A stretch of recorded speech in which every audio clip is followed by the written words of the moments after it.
An economy not limited by borders, currency, or geography. Here, the whole world is a playground,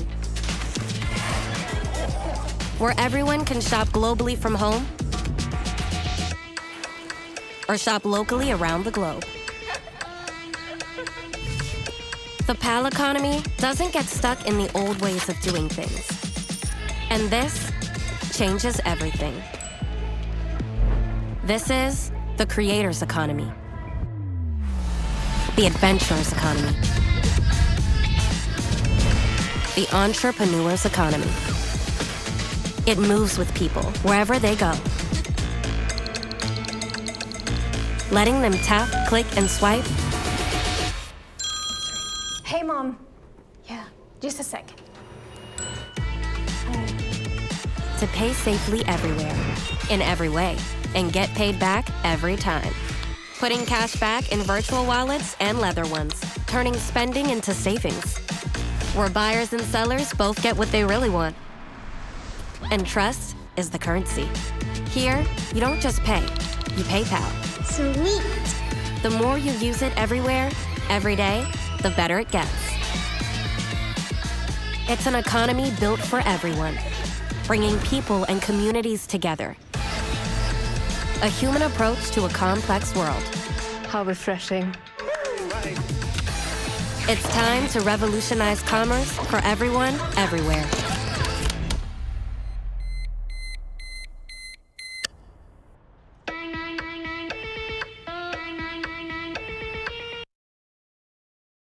Please welcome Chief Investor Relations Officer, Steve Winokur.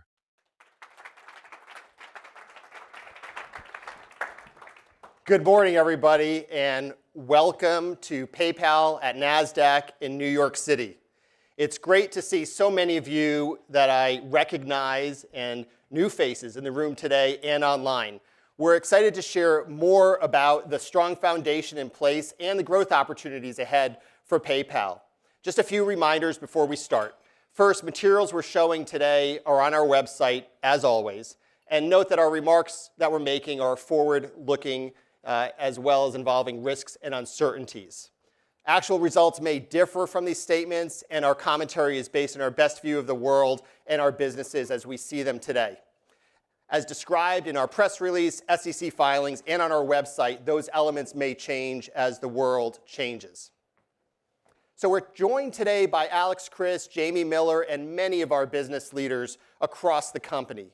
You'll be able to talk to them if you didn't before, after the presentation, and that's part of the exciting element today.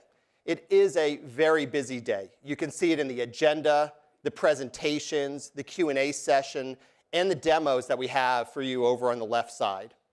And finally, for those in the room, a quick orientation on site safety. In the event of a fire or emergency, there are two exits, both sides of the stage, and you could exit either way. So with that, let me pass it over to Alex. Thank you. Thank you, Steve. And it's great to see you all. Welcome to PayPal Investor Day. You know, I've been looking forward to this day for a while. Let me give you 3 reasons why. The first is our team. You're going to get a chance today to meet our incredible world-class leadership team. Just as a reminder, everyone you see up on stage today has been at the company for less than 15 months, except for Frank, who's our old-timer here, who's in a new role. So a brand new team that is here for this specific purpose. The second is transparency. When I got to the company and I did my listening tour with many of you, one thing that I heard consistently was that you were looking for more transparency, more understanding of the growth drivers of the company. And my hope today is by the time you leave, you will really understand how we measure our success, and you will be able to hold us accountable going forward. And the third is transformation. If there's one takeaway that I want you to have as you leave today, it is that this is a new PayPal. Call it PayPal 2.0, call it the next chapter, but we are transforming from a payments company into a commerce platform. And I think you will see that transformation come to life today. Okay, so with that, I want to ground us with what we accomplished in 2024. We set out and declared 24 a transition year. And I'm very proud of what the team accomplished throughout this year. We reignited profitable growth. We reignited our active user growth. We've engaged users, and we did it in a responsible manner while continuing to operate in a very efficient way. We set the foundation and set the platform for our ability to now execute going forward. I like to tell the team we earn the right to now deliver on the vision that we want going forward. So to start with that vision and to really dive into it, let me take you back to the beginning. 25 years ago, when PayPal was founded, it was founded on a very, very simple concept. It was very difficult then to move money from peer-to-peer or to make a purchase online. And PayPal had a very simple concept to just simplify money movement. After 25 years, and we all stand here today standing on the shoulders of giants, we have created the largest two-sided open platform in the world. And what does that look like to look at the scale that we've created? Well, incredible assets, $1.7 trillion in payment volume last year, over 400 million active users, over half of which transact with us on a monthly basis. We are the #1 branded checkout choice, trusted by the vast majority of enterprises and merchants around the world. We have penetrated a very fragmented, very difficult small business ecosystem with over 20 million small business merchants that rely on us to improve their conversion rate. And when you add all of that up, we are sitting on a gold mine of data. 6 billion vaulted financial instruments, and hundreds of AI and machine learning algorithms that enable us to make risk predictions, personalization choices, and really focus on delighting our customers. So that is the foundation that has been created over the last 25 years. But we are a customer-obsessed organization. We are constantly talking to our consumers and to our merchants and asking them, what are their greatest challenges? And when we talk to them today, we recognize that there are significant changes upfront. There are shifts that are creating incredible opportunities for PayPal to transform commerce again. Let me walk you through a few examples of what those look like. If I go online as a consumer and I do a search, this is what shows up. How do I make a choice? How do I know, out of all of these choices, which is the one to trust, which is the best price, which is the one that I may get a reward or have some loyalty with? And if I'm a merchant, how do I stand out? And in fact, as a merchant, I can't stand out. We have seen that when we talk to our merchants, their cost per acquisition has over doubled in the last 10 years. They are throwing money, especially if they're a small business, into the ether, just hoping that they may show up on the 3rd or 4th page of a search result. And now, on top of all of this, you have new paradigms coming up. We have agentic commerce, in which merchants have no connection to their customer, no payment connection, and no paradigm to be able to actually create a transaction. So all of these shifts, when you bring it together, create more and more challenges for consumers and more challenges for merchants. And for us, as the leader for the last 25 years, we see this as an opportunity for our next chapter. We see this as our opportunity to revolutionize commerce globally. In order to do that, we need to transform who we are as a company. Let me walk you through what that transformation looks like. First, we need to go from being the PayPal that you know and love just online to being available everywhere. Online, in-store, agentic, everywhere a consumer or a merchant wants to transact, we need to be available. We need to go from a one-size-fits-all experience into ensuring that we can create personalized experiences, leveraging the data, leveraging the information that we have about each and every one of our customers and each and every one of our merchants to help them find each other. We need to go from that amazing static buy button to having something that is now much more dynamic. A wallet that is not just a collection of instruments, but something that is giving the consumer the opportunity to make the smartest choice and put more money in their pocket when they need it the most. We need to go from just being a payments processor to now thinking about the end-to-end commerce journey. How do we help our merchants find that next customer? All the way through to helping them in a post-purchase environment and bring that customer back in as an ongoing relationship. And lastly, we need to go from our own collection internally of different independent platforms to ensuring that we are leveraging our data, taking advantage of AI, and working from a single platform going forward. So this is the transformation journey that you're on and what you will hear specifically throughout the rest of the morning. But now, let me take you for a moment on a journey of what this looks like. And as we go through this, you will start to see our commerce platform come to life. This is not future years from now. This is happening now. This is a commerce API that we are already working with merchants on to start to create the experiences that I described, and I want you to see what this looks like. So let's start where many of our consumers start, which is something that makes sense. I got invited to go camping. And it often happens with the incredible asset we have on a peer-to-peer platform. I get invited by my friends to actually chip in to a camping pool. This is a new innovation that we just launched on PayPal called Pools. So great, I've now chipped in my $500 to go camping. Unfortunately, I haven't gone camping in a long time. So I don't have any of the equipment to be able to do that. So I now need to go make sure that I am prepared for this trip. So I go online to my local sporting goods store, and this is what I see.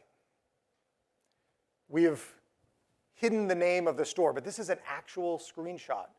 If I, as a consumer, just go to a sporting goods store. This is a terrible consumer experience. This is an experience where I now have to go filter through and try to figure out what I need for my camping trip. And as a merchant, this is a terrible, friction-filled experience as well. They want to get me to the right item at the right time, and instead, they're just guessing as to what I may be interested in. We think there's a better way. We think we can take the data, the assets that we have, and the two-sided network that we have, and create a better relationship. So let's imagine what we're already starting to deliver.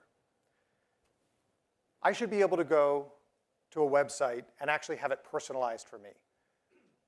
We should be able to leverage a commerce API that PayPal can provide to actually let the merchant know that I'm on a camping journey.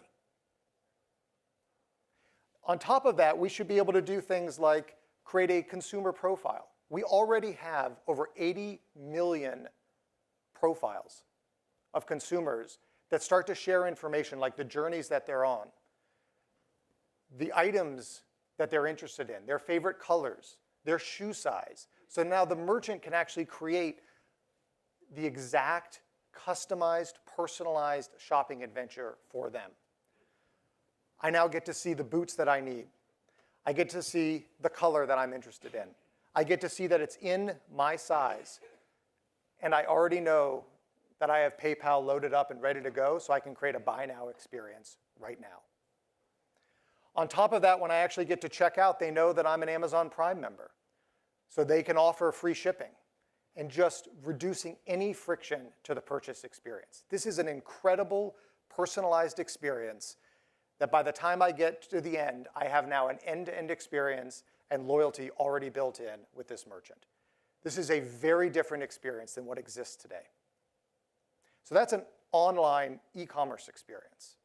But what about in-store? Right now, if I'm walking around, there is no engagement from an in-store experience. The best we've done over the last decade is to take my physical wallet and just put it on my phone. So now I have all my instruments, but it's still just on my phone. There's no engagement. There's no better understanding in an offline environment than just being able to tap to pay. Well, we think there's a better way. We think we can engage with merchants and let them again know who you are from a personalized experience and let them know that this is an opportunity to provide a discount, to provide some loyalty, to leverage the ability for me to be in the right environment of this sporting goods store and say, hey, you're right here right now. Why don't you come into the store? We know that you're on a camping journey. Let me give you a discount because you're a new customer to us, and the cost per acquisition that I would have paid to try to get you, I would rather just put in your pocket to have you check out with us right now. On top of that, I can actually have that loyalty. It's almost impossible for me to get a loyalty card into your wallet. Why not have it just show up into your PayPal wallet? It's activated, it's available, and it's automatic when you check out. And then from a consumer standpoint, this smart wallet that we can create, I now have rules that I can take advantage of. So not only do I have the loyalty and the savings that is already built in, but I also have things like rules of my cash flow. I'm in a cash crunch right now. I've set up rules so that if I'm making a purchase that's over $500, I want it to automatically leverage buy now, pay later. And we can make this happen right now in our smart wallet so that by the time I go to check out and I do tap to pay, buy now, pay later is taken care of, the payments are already set up, and I'm not worried about it. All I have is my tent, I have my sleeping bag, and I'm ready for my camping trip. This, again, is a completely different offline experience. And lastly, let's take it to what the future could look like. Right now, AI is actually quite incredible. If I go in and ask it, hey, what do I need for a camping trip? It will give me really good information, but very generic information and nothing that's actionable. As we start to evolve and we start to bring together these LLMs, AI, merchants, and consumers, there is going to need to be a commerce platform that stitches all of this together. A platform that consumers trust with their instruments and their data, that can connect to merchants, of which we already have tens of millions, and can then leverage the power of AI. What could this look like? Again, I go on my camping trip and I type it in. How do we enable these LLMs to start to gather the profile data that PayPal already has on our consumers? How do we start to now make it so that we're able to let the LLM bring up the right products at the right time with buy now opportunities because they already know exactly what the PayPal instruments are? Updating your shopper profile, enabling you to be ready to check out. And when you bring all of this together, whether it's in-store, whether it's online, or whether it's agentic, we now have an incredible experience that has changed the game for commerce, brought consumers and merchants together in a completely different way. This is just a small glimpse into the type of commerce API and commerce experience that we're starting to create. So when you pull back, this is the strategy that we're looking at. How do we build a commerce platform powered by an API that our merchants have access to, that enable our consumers to pay everywhere, pay the way they want, and ensure that they're getting the most money and the most value, the most rewards, and the most loyalty with every purchase?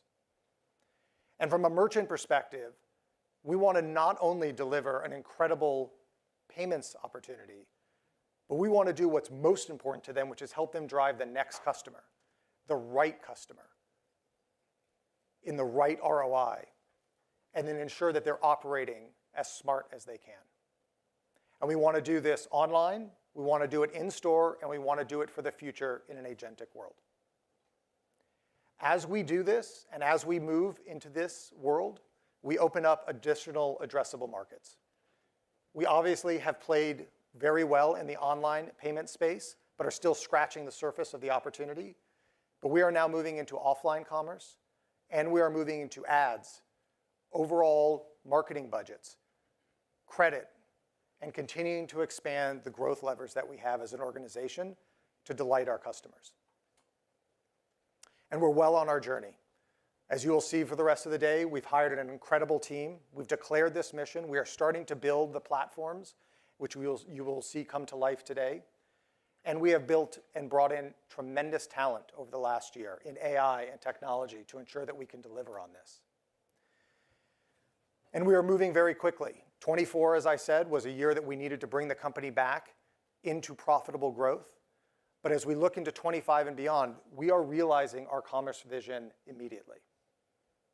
So when you hit the total key, what does this all look like? Well, we've committed from guidance to grow greater than 5% in transaction margin in 25. As we look out into 27, we see high single-digit growth for transaction margin. And as we think about all the levers for growth that we have into the future and this transformation into a commerce platform, we believe and have our ambition that we will deliver double-digit transaction margin growth into the future and deliver it responsibly with 20% plus non-GAAP EPS growth. So this is our vision. This is what we look at as we look into the future. We are maniacally focused, and what you will hear throughout the rest of the day is our strategic imperatives that I laid out at our last earnings call are where our teams are focused and executing, and they are all in line with the vision that I just laid out. We will win checkout.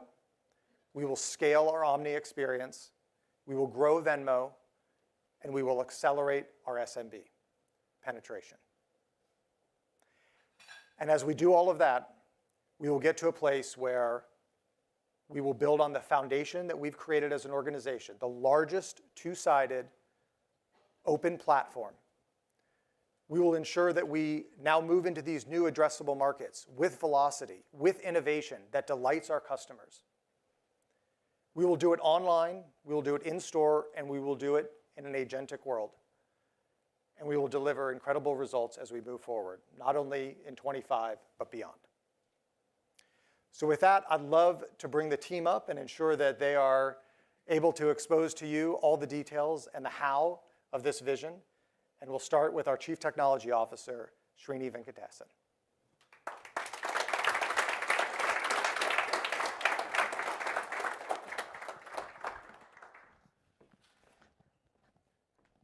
Thank you, Alex. What an exciting vision. As Alex shared, we are on a journey to become the go-to platform for shopping everywhere. As we accelerate towards this vision, one thing is clear. Technology is key to unlocking the exciting future. Today, I'll walk you through 4 key investments in AI and technology that will deliver powerful experiences for our customers and merchants. It starts with our scale. We are one of the largest, most powerful data sets in the world. We have 430 million consumers and merchants across 200 markets. We process 1.7 trillion total payment volume every year. That's approximately 1/4 of the world's commerce, the equivalent of GDP of Australia every year. We also track 20 trillion customer interactions. This has created a valuable data vault that is more than 500 petabytes large. That's 500 petabytes. But it's not the quantity of our data that sets us apart. It's the depth and breadth of our data that no other company can rival. Data is crucial for merchants in today's fragmented shopping environment. But they are limited to activity solely within their own brand, obscuring a complete view of customer behavior. PayPal's vast and unmatched two-sided network creates a rich tapestry of insights across millions of merchants, unlocking a holistic view of the customer well beyond a merchant's typical view. This level of intelligence helps the merchant personalize that delights our customers with rewarding shopping experiences, creating a powerful flywheel effect. And we offer this across not one merchant, but tens of millions. However, we face a significant challenge. Today, our data is scattered across disparate systems. This slows us down. Unifying our technology is my #1 priority. I'm proud to share we have already started with 4 initiatives. One platform, one profile, one process, all powered by AI. Today, I'll walk you through the initiatives and the positive results we are seeing. Let's start with one platform. As we have grown over the years and acquired new products, each product ran on an independent platform for speed and agility. They say, if you want to go fast, go alone. If you want to go far, go together. Our past served us well for years, but as we accelerate towards our transformation, it's slowing us down in 2 critical areas. One, our velocity. Today, similar capabilities are individually built and maintained across each product, resulting in a drain on resources. 2, our customers' experience. Today, if you sign up for new PayPal products, you'll find varying onboarding processes, features, and preferences.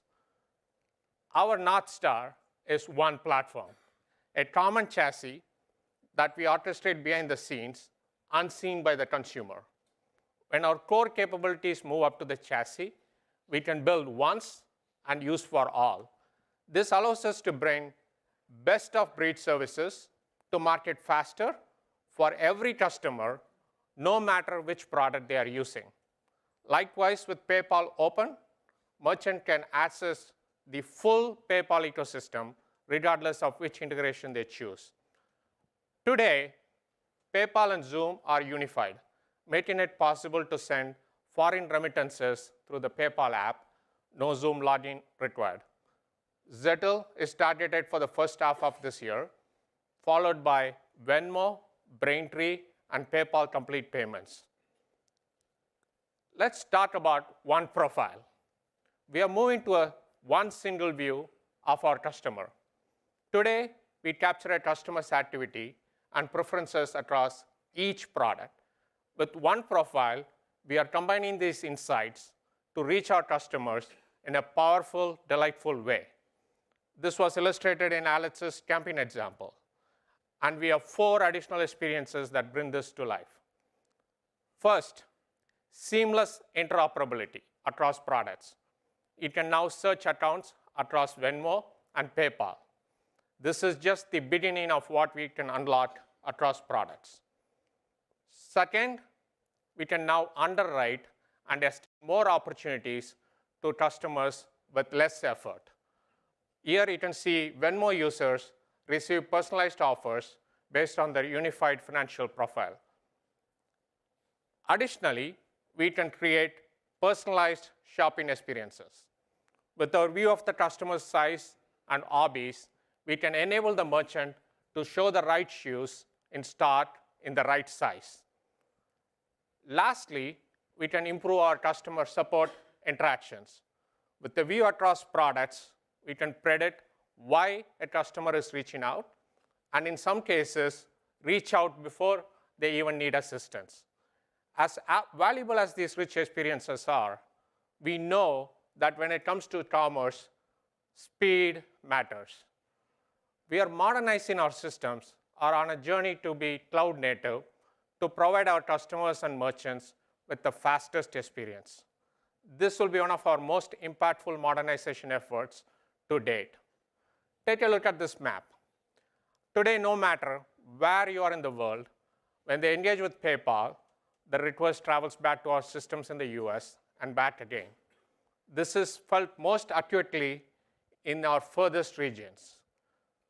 With our new geo-based strategy, we have moved our edge closer to the customer. Next, we will move our apps and services. This journey unlocks our ability to scale as PayPal grows, an area ripe for innovation with the tools and flexibility needed to rapidly build and deploy, and the best performance no matter where you are in the world. Historically, our journey to the cloud was a lift and shift of our current architecture from our data centers to the cloud. To fully realize the potential of cloud, we must modernize our applications and processes to be cloud native. Over the past 18 months, Braintree has moved completely cloud native. We have seen a 20% reductions in latency of services and 2 to 3 times faster time to market. To bring this to life, we can now deliver a concept to production in less than 30 days. This used to take 3 to 4 months.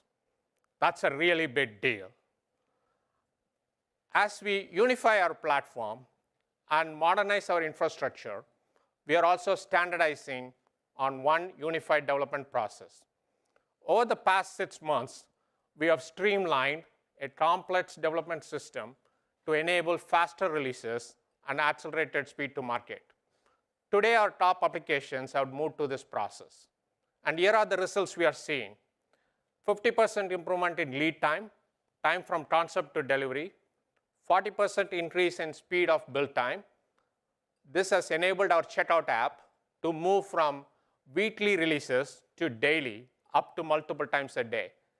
In the next few months, all developers will be on the same process. But no development process is complete without AI. As we have streamlined our process, we have taken the opportunity to add AI agents. These agents have helped developers create unit test cases in minutes, which used to take 2 to 3 sprints, update their applications to Java 17 in 5 hours compared to 30 hours, and reduce time spent on coding tasks by 10 to 30% with our AI-powered code assist tools. Next up, we'll also use AI agents to update our C++ legacy code. We are undergoing a parallel transformation internally with our PayPal employees. This year, we are unleashing the power of AI tools for every employee. This is EVA, PayPal's safe, secure, encouraged Gen AI assistant, currently rolling out to all PayPal employees. EVA is connected to internal PayPal systems, combining the best of Gen AI with the data and tools employees need.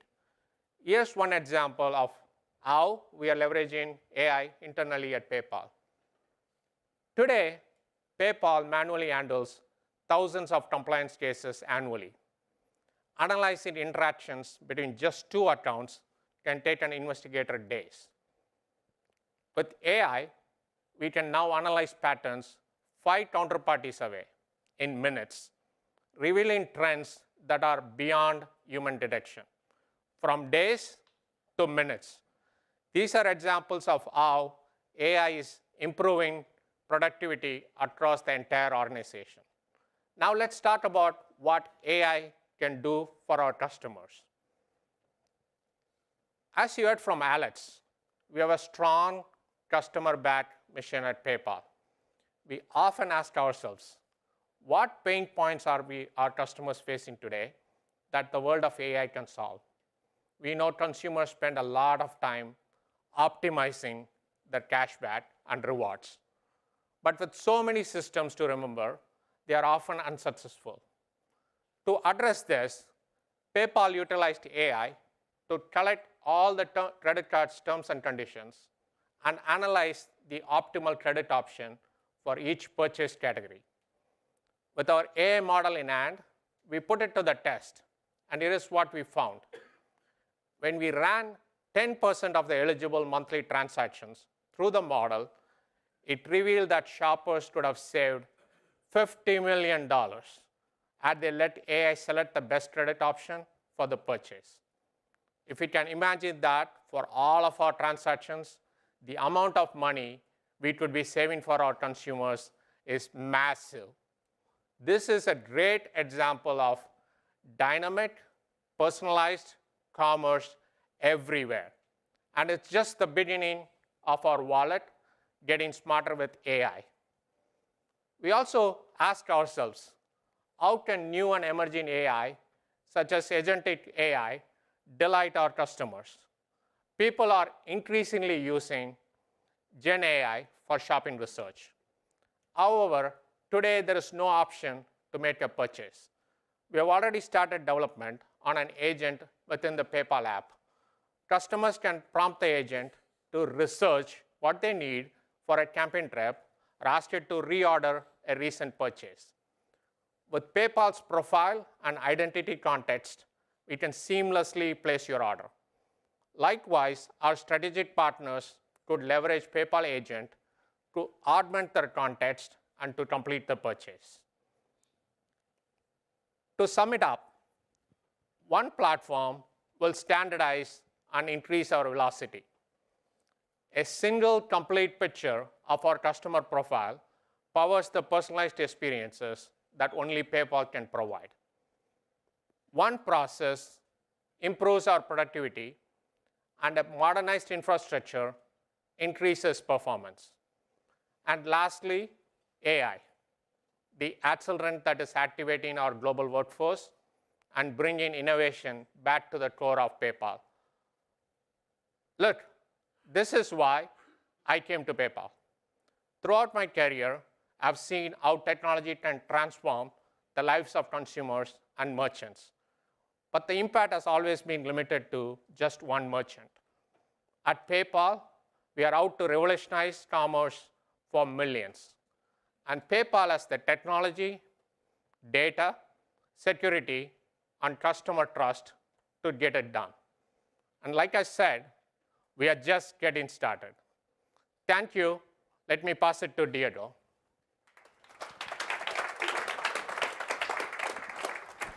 Thank you. Thank you, Srini, and good morning, everyone. It's great to be here with you today to share our consumer strategy. But before I get into our plans, I really want to touch on 4 important points that you may not know about the consumer business.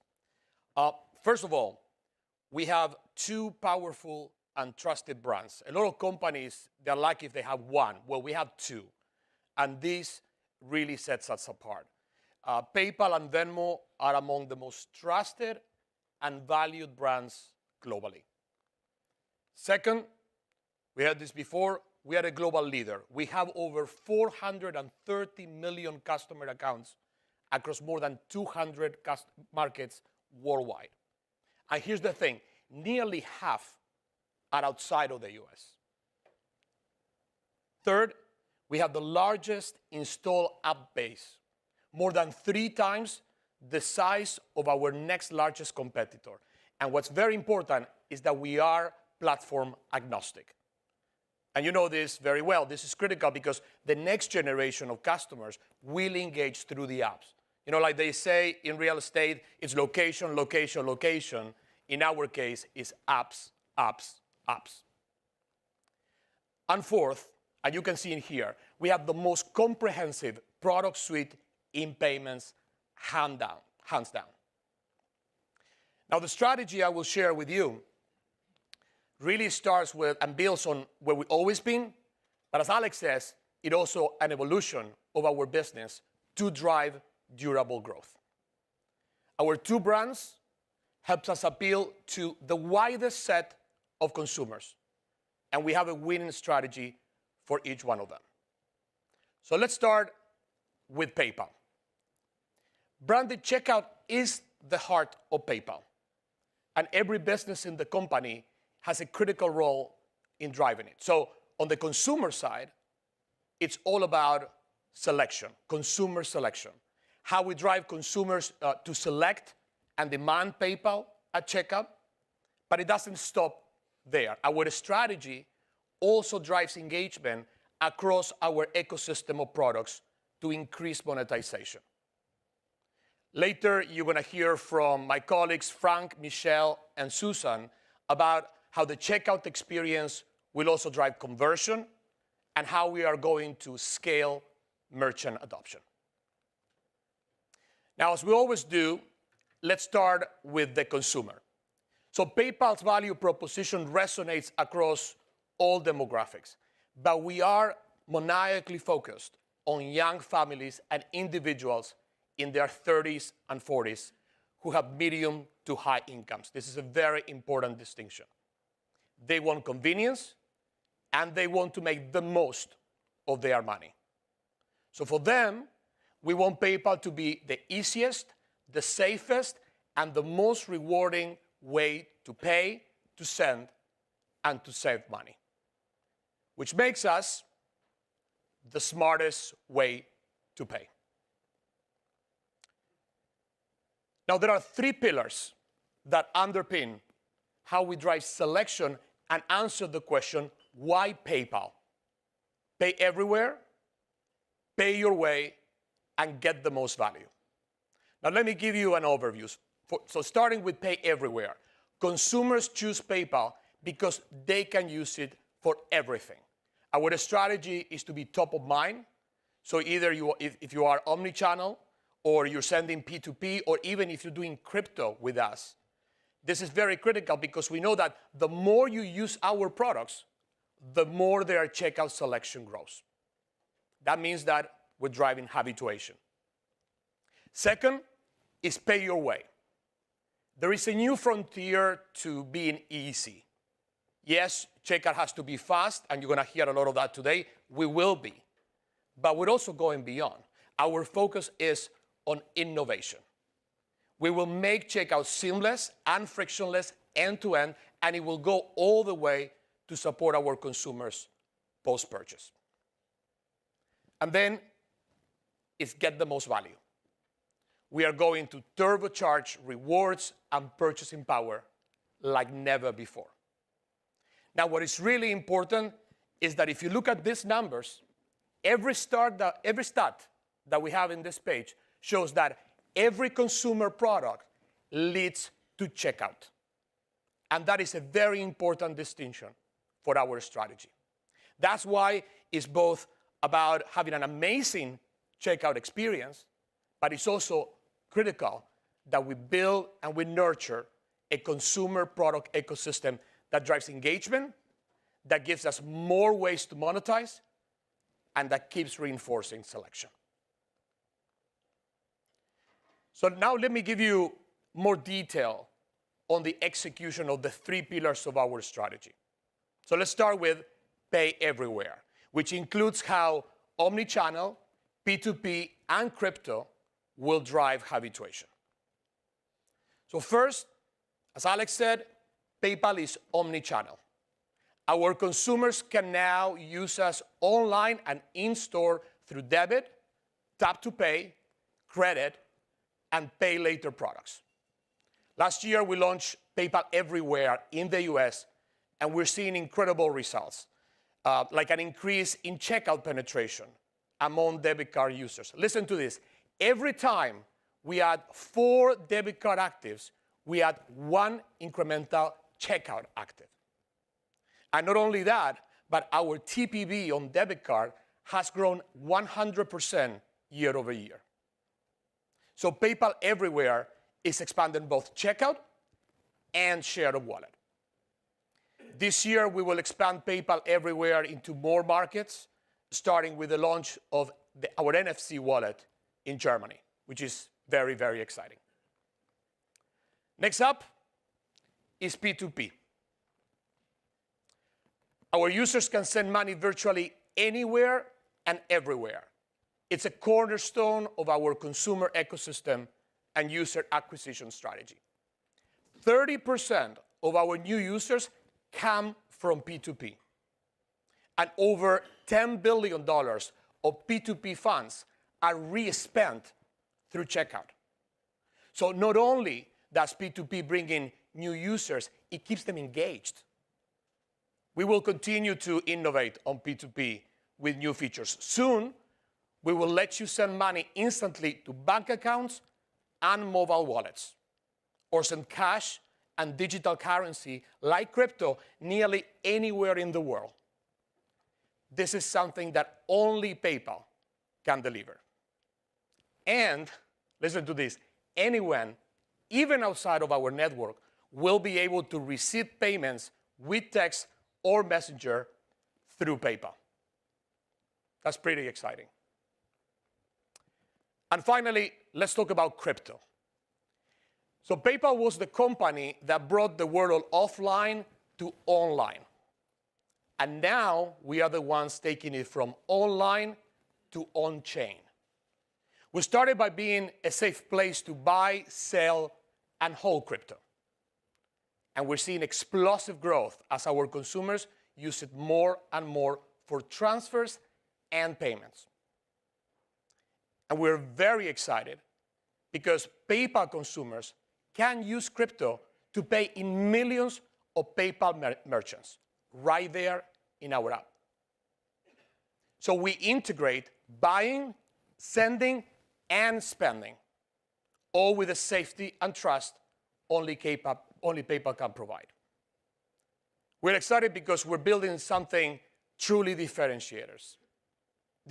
So our consumers won't want to do crypto anywhere else. Now, let's switch and talk about our second pillar of the PayPal strategy, pay your way. We're making checkout more frictionless for consumers. New vaulted experiences will make it easier than ever to set up PayPal for a seamless, almost invisible checkout.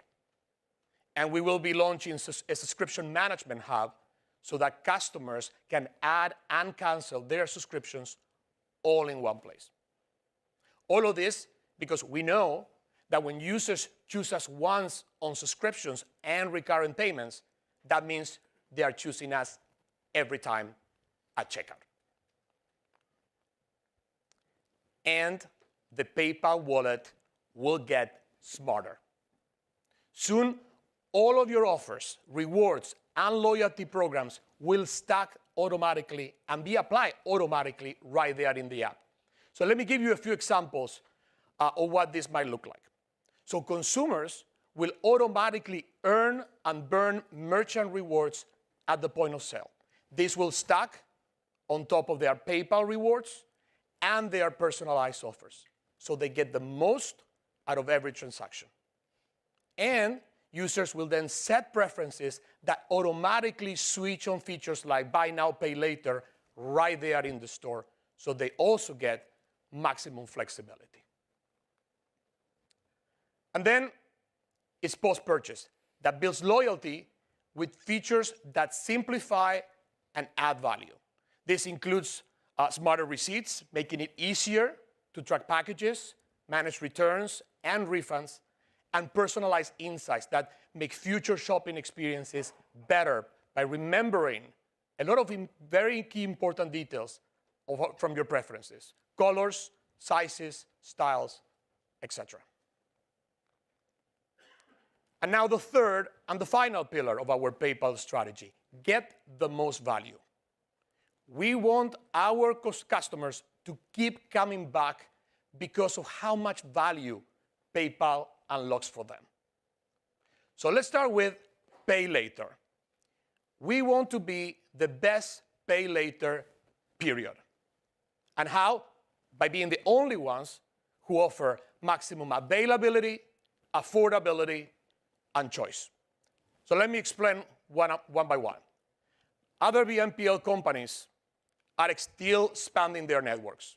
Well, PayPal's scale is a clear advantage. Almost anywhere you PayPal, you can pay later. That's incredible. And you can manage your payments right there in the app. That's what I call maximum availability. Also, our amazing products have no fee and no interest options. That's maximum affordability. And we give customers lots of options to choose from based on their needs. That's maximum choice. This used to be just online. Now we're bringing this in stores too.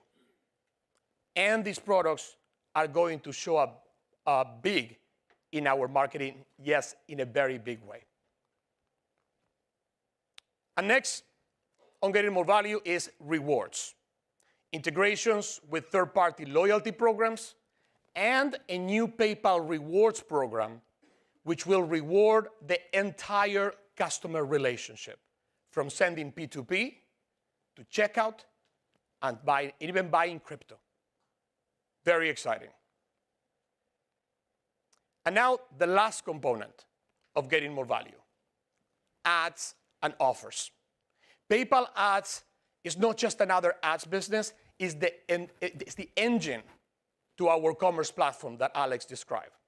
We're already seeing a 65% lift in checkout when users enroll in our Save on a Merchant offer. And we're just getting started. We can serve consumers ads on our own surfaces, like our app, but also offsite at our merchant and media partners. So let me give you an example.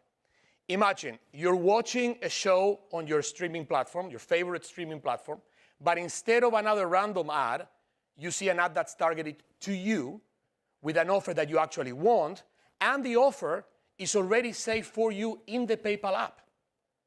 And you can check out with a single tap. We're building something that is very differentiated that only few others can build. We're building the future of commerce. So there you have it. That is the PayPal consumer strategy.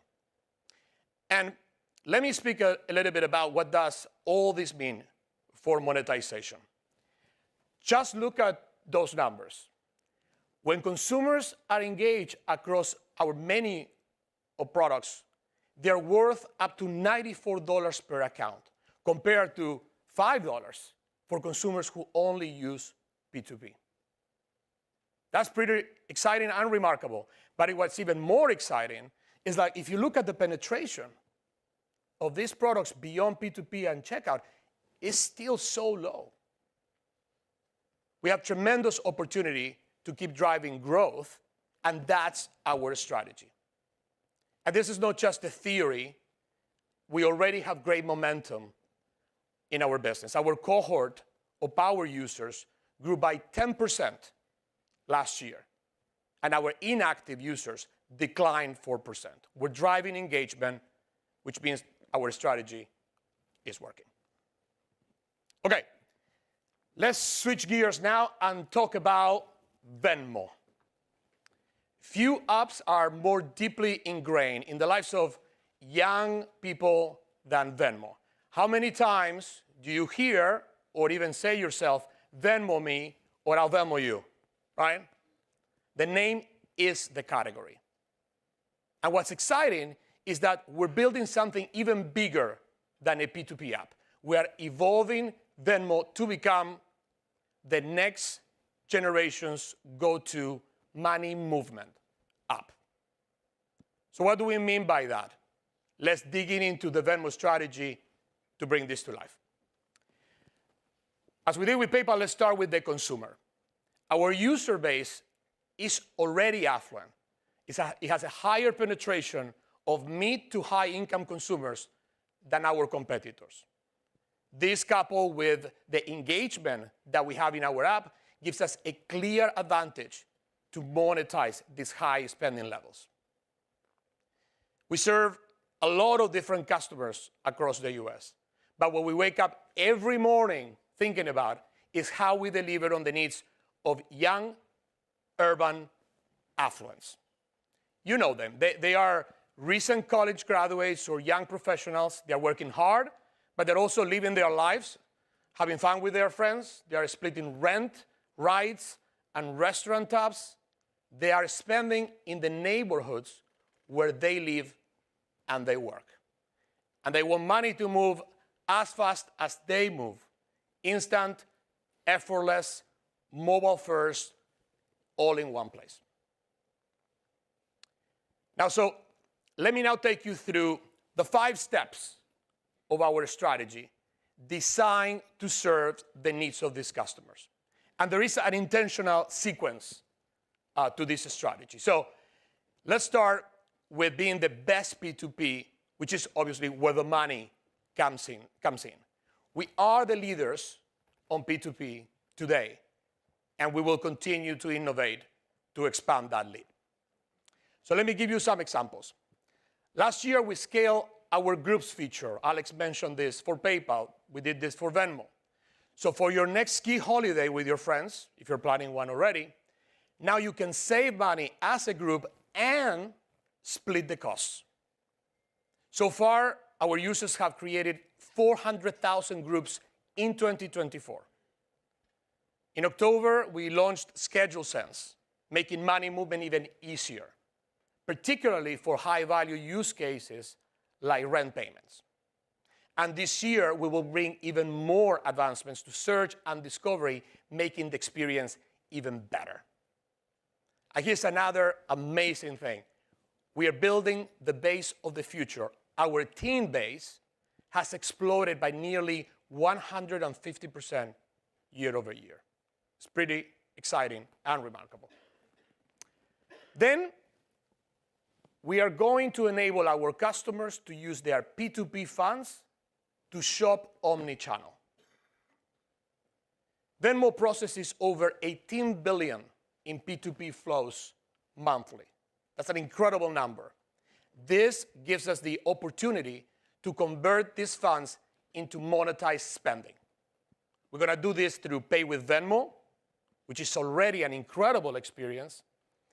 You can then shop online, make purchases like booking a trip on JetBlue or ordering on DoorDash. And then we're going to do this through the Venmo debit card with Tap to Pay for offline spending. You can think about local restaurants, shops, and more. What is very exciting is that both of these products are in high growth mode. Next, we want to drive even more spending on Venmo. So capitalizing on our incredible engagement that's already there, we are going to integrate experiences right there in the app and in our feed. So imagine you use Venmo already, so for example, to buy tickets to go to a concert with your friends. So you're going to see that your friends are doing that, so then you can buy tickets right next to them, right there, without leaving the Venmo app. And think about it, this is not just booking tickets for concerts. It could be booking rides, get restaurant reservations, and even book a new local yoga class, which is going to be a great tool for small businesses. The best part is we are connecting consumers to merchants and merchants to consumers in a big way. That is the magic of Venmo. And then we are going to drive even more funds in. With our new strategy, customers will want to bring their money into Venmo.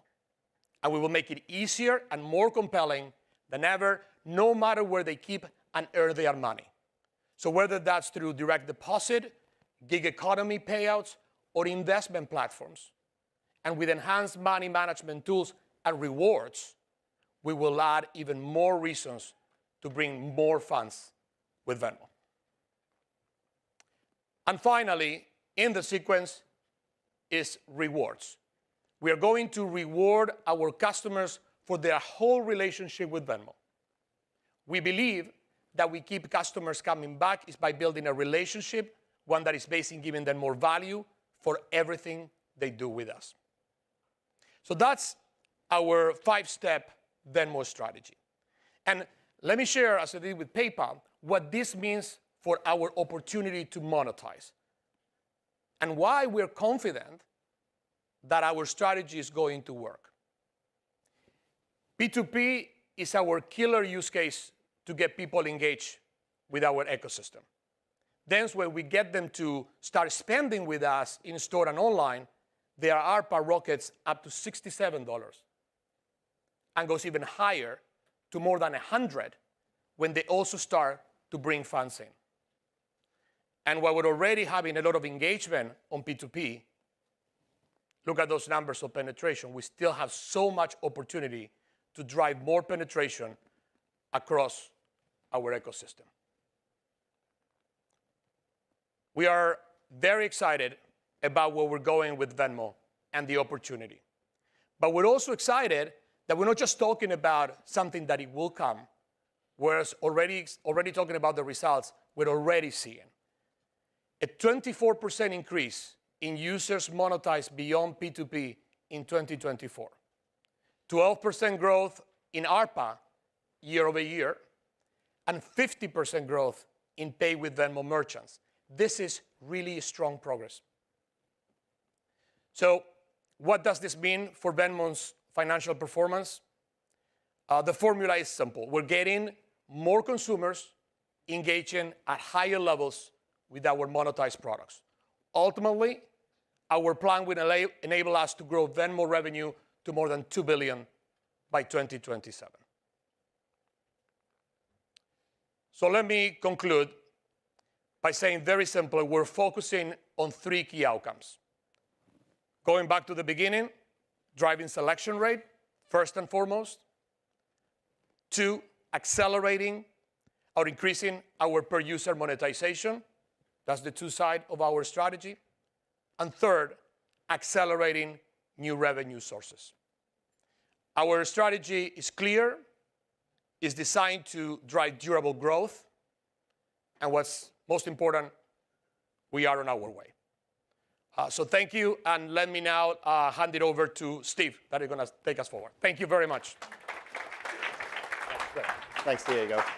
Thanks, Diego, Srini, Alex. That was fantastic, exciting. Love hearing the words durable growth for me anyway. Before we go over to Frank, Michelle, and Susan, we're going to take roughly a 15-minute break right now. Please be back in your seats then. If you go over to the marketplace area, you'll see a number of PayPal merchants such as Flatbush Granola, which is great, Sun and Swell. So enjoy yourselves. There's that, coffee, etc. And we'll see you back in 15 minutes. Thank you. We were so young, I think over now and then. I still hear the songs, reminding me of a friend. Upon a hill across the blue lake, that's where I had my first heartbreak. I still remember how it all changed. My father said, don't you worry, child. See, heaven's got a plan for you. Don't you worry now. Yeah.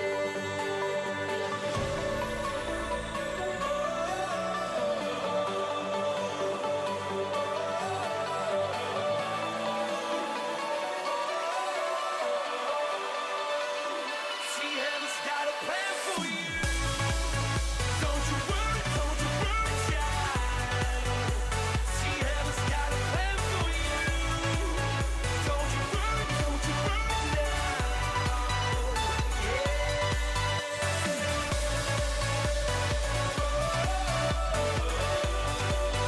Don't you worry now.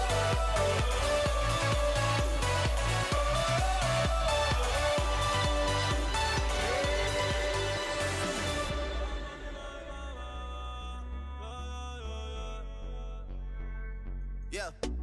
Todos están pendientes a ti, pero tú puesta pa' mí, haciendo que me odien más, porque todos te quieren probar. Lo que no saben es que no te dejas llevar de cualquiera, y todos te quieren probar. Lo que no saben es que hoy yo te voy a buscar. Dile que tú eres mía, mía, tú sabes que eres mía, mía. Tú misma lo decías cuando yo te lo hacía. Dile que tú eres mía, mía, tú sabes que eres mía, mía. Tú misma lo decías cuando yo te lo hacía. Bebé, yo soy fan de tu caminar. Te doy todo lo mío hasta mi respirar. Contigo veo todo como en espiral. Quiero tirarnos fotos y que se hagan mirar. Tus ojos me concentran como adelar. Contigo me sube el overall. Te toco y hasta el mundo deja de llegar. A nosotros ni la muerte nos va a separar. Bebé, yo soy tuyo nada más. Dile que conmigo te vas. Que dejen de tirarte. Que a ti nadie va a tocar. Dile que tú eres mía, mía. Tú sabes que eres mía, mía. Tú misma lo decías cuando yo te lo hacía. Dile que tú eres mía, mía. Tú sabes que eres mía, mía. Tú misma lo decías cuando yo te lo hacía. Yo soy tu Romeo pero no santo. A tu bobo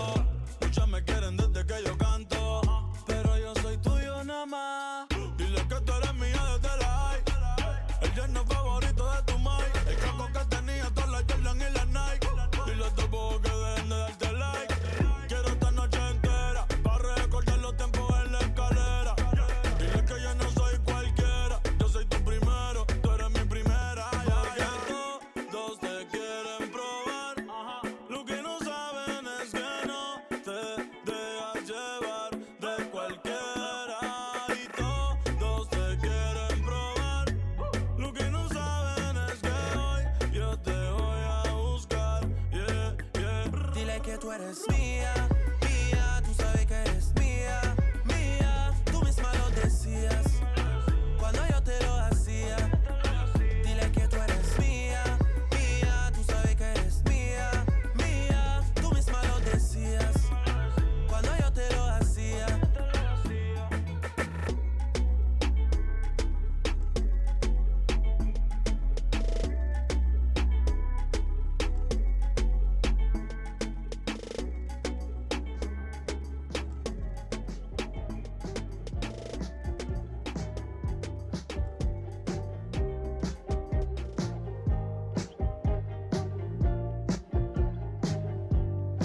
Sun is going down, time is running out, no one else around but me. Steady losing light, steady losing my mind, over shadows and gravity. Without you, there ain't no place for me to hide. Without you, there's no way I can sleep tonight. What I do for a little bit of peace and quiet. Without you, I keep slipping into bad dreams. But there's no you and I. No sound when I cry. I love you and I need you to set me free from all of these bad dreams. Waiting on the other side. No sound when I cry. I love you and I need you to set me free from all of these bad dreams.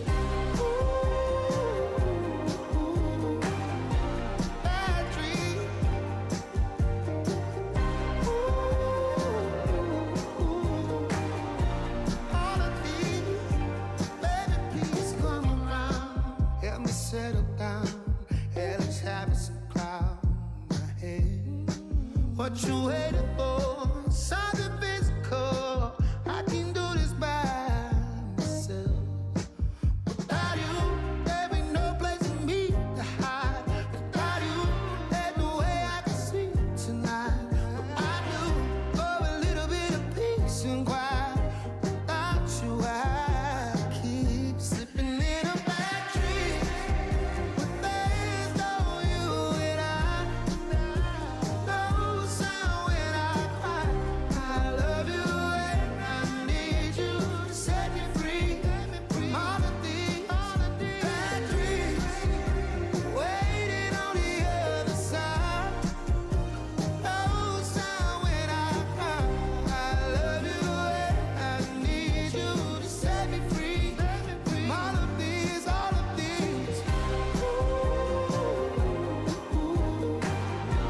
bad dreams.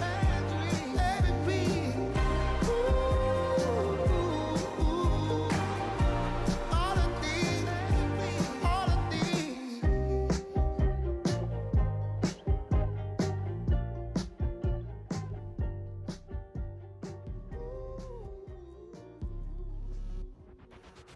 I don't got a single problem with provocative. See the bodies, how they burn, it's just the way it is. Smoky, dark, crowded room, I need nothing under pink light in June. I was so cool, but then all of a sudden you saw me look at you. I burn for you, and you don't even know my name. If you asked me to, I'd give up everything to be close to you. Pull the trigger on the gun I gave you when we met. I wanna be close to you. Break my heart and start a fire. You got me overnight.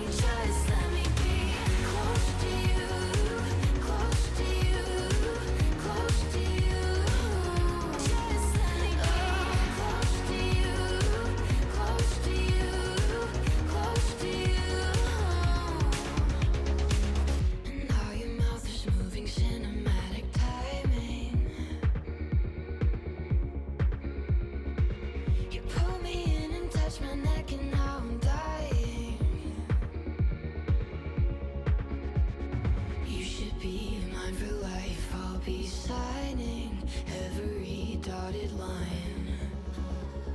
Chemical override, ultraviolet. You could be mine tonight.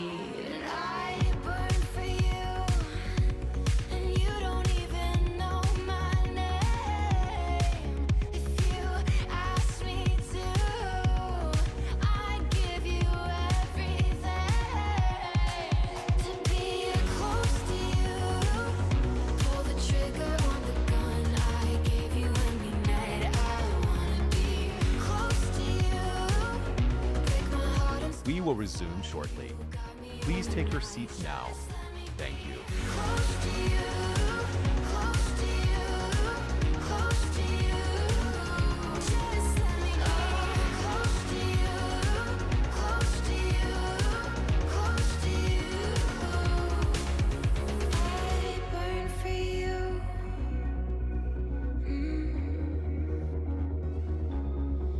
To be close to you, pull the trigger on the gun I gave you when we met. I wanna be close to you, break my heart and start a fire. You got me overnight. Just let me be close to you, close to you, close to you. Just let me be close to you, close to you, close to you. Just let me be close to you, close to you, close to you. Let me be close to you, close to you, close to you. Know that I caught it. Bad, bad boy, shiny toy with a price. You know that I bought it. Killing me slow, out the window. I'm always waiting for you to be waiting below. Devils roll the dice, angels roll their eyes. What doesn't kill me makes me want you more. And it's blue, the shape of your body is blue. The feeling I got in it's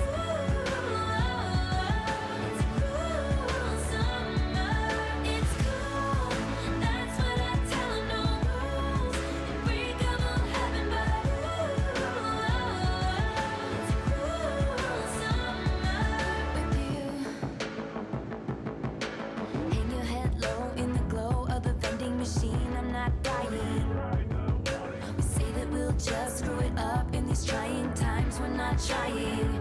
So cut the headlights. Summer's a knife. I'm always waiting for you just to cut to the moon.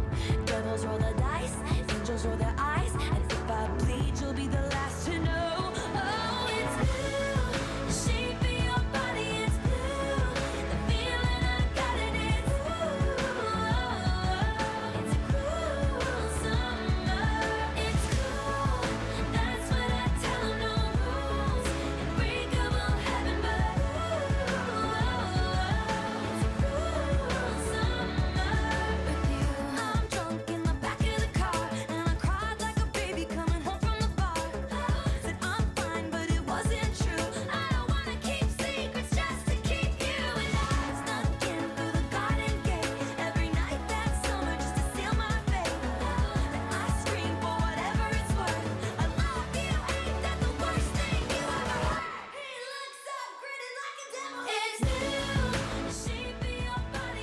Please take your seats.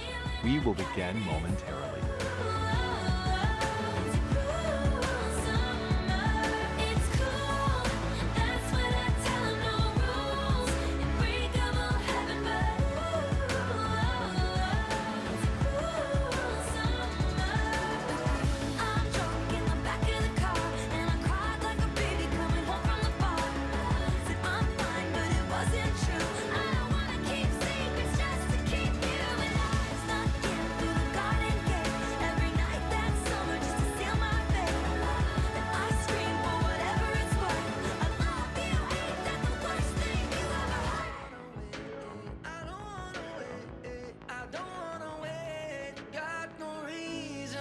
To celebrate, baby, I just don't wanna wait. Swimming in the deep blue, got me thinking about you. I'm just trying to dive right in. Wanna spend tonight like the last night of our lives, chasing all the love we can.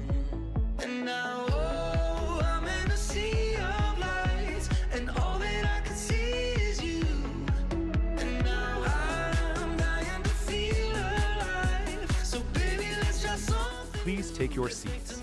We will begin momentarily. I don't wanna wait, I don't wanna wait, I don't wanna wait. Got no reason not to celebrate, baby, I just don't wanna wait. Tonight's the weekend, I don't wanna wait, I don't wanna wait, I don't wanna wait. Got no reason not to celebrate, baby, I just don't wanna wait.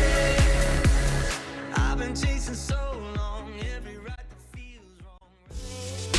Brooklyn has its own flavor, has its own brand, its own vibe, and we want to bring that to people beyond the four walls of this borough.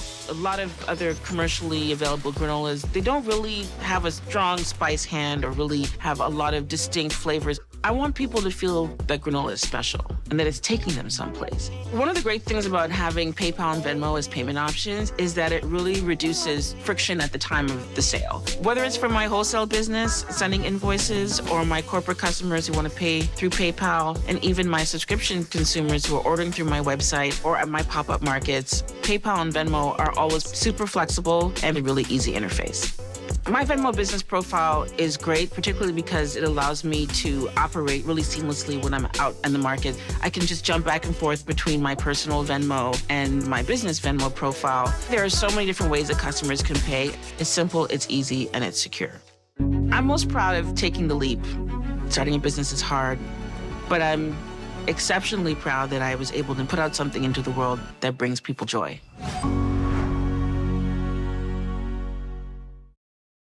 And now, please welcome PayPal's General Manager of Large Enterprise, Frank Keller.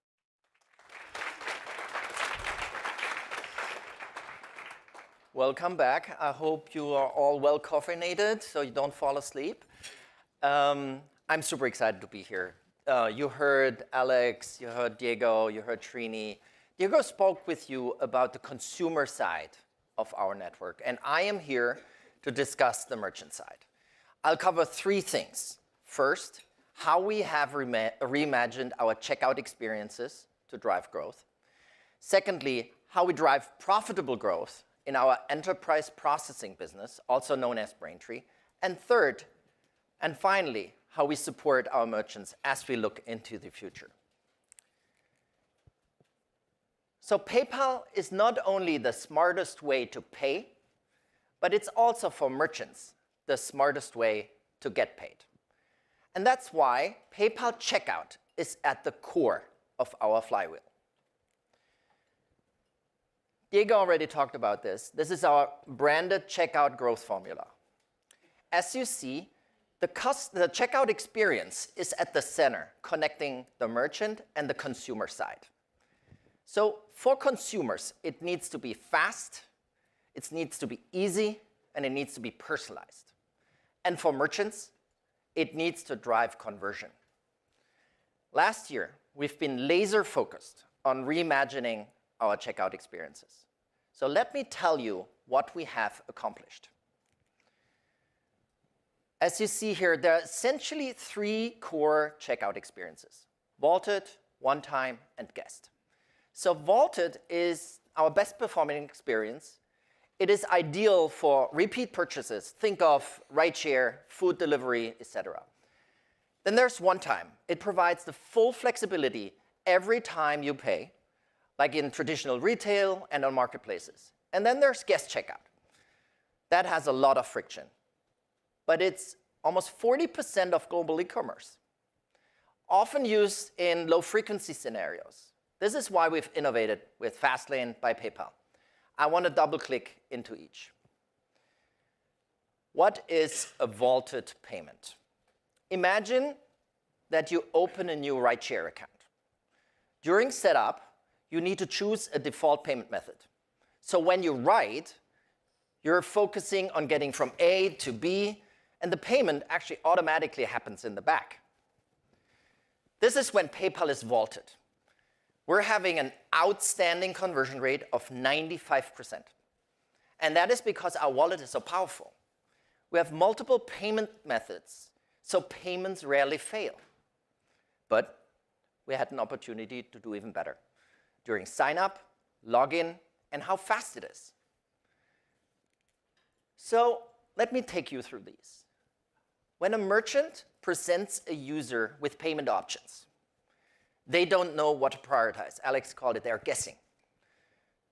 So this is where we've developed the payment-ready signal. It arms merchants with the information they need to prioritize our customers, if they're PayPal, Venmo, or Pay Later users. As an example that you see here, with the payment-ready signal, it moved from initially third place up to the top of the stack for a recognized PayPal customer. Secondly, we took the friction out of login with biometrics. Login is painful, especially on mobile. Nobody enjoys typing in usernames, remembering passwords. So biometrics eliminate the hassle and make it easy, as you see in this example. Login success rates of the new experience are significantly higher. They're 96%. And on top, it's even more secure. Our new login experience is fundamentally better, especially on mobile. And third, we've dramatically increased the speed of our checkout experiences. Last year, we've completely rebuilt our 20-plus-year-old checkout code base, making it faster and better. And as a result, latency is down by over 40%. But we're not stopping there. As Srini mentioned, we're moving to the cloud, which will further increase the checkout speed for our global customers. And let me tell you, we're very pleased with the results of our early adopters. And if you take it all together, consumers have less friction when they select and log in into PayPal. Merchants get higher converting customers, and PayPal is getting a bigger share. So I call that a win-win-win. With that, let's look at one-time checkout. This is when a consumer actively selects PayPal for every purchase, like in classical retail. It gives the consumer flexibility, especially on high order values, as they might want to pay over time, utilize credit, maximize their point, like when buying an airline ticket. When merchants offer our trusted brand at checkout, they see a 33% conversion lift. And we, again here, saw further opportunity to make checkout even better, to make it more modern and streamlined. We have completely redesigned the pay sheet to make it slick and take out the cognitive load for consumers. The new design guides the consumer through 3 simple decisions they need to make during checkout. When to pay, now or later. How to pay with PayPal balance, bank account, debit or credit card. And last, the shipping details. And let me tell you, it works beautifully, especially on mobile. We see an over 100 basis points conversion lift. That's a big deal. And now, this is actually different. We went one step further. We made the design modular so that the experience can adapt to the individual need of a consumer. With that, consumers not only get a slick checkout, they receive a personalized shopping experience. And as you can see here in this Pay Later example, we can now show a consumer that they're clearly being pre-approved. This drove a 20% lift in Pay Later usage, and it doubled the first-time Pay Later users. So let's move over and talk how we have innovated guest checkout. When we stepped back, we saw an immense opportunity to bring more consumers into the PayPal ecosystem, and ultimately, the branded checkout flywheel. As mentioned, data entry is a key challenge for consumers, and it's painful for merchants. Staggering 54% of consumers drop out of the guest checkout, directly impacting merchants' bottom line. To seize that opportunity and to streamline guest checkout for consumers and for merchants, we have built Fastlane by PayPal. And we're well positioned to do so, thanks to our trusted brand halo. And Fastlane is showing excellent results. Consumers are opting in. In fact, we already have in our network more than 170 million accounts in the US that are Fastlane ready. And merchants are seeing a significant conversion lift, over 50% in their guest checkout.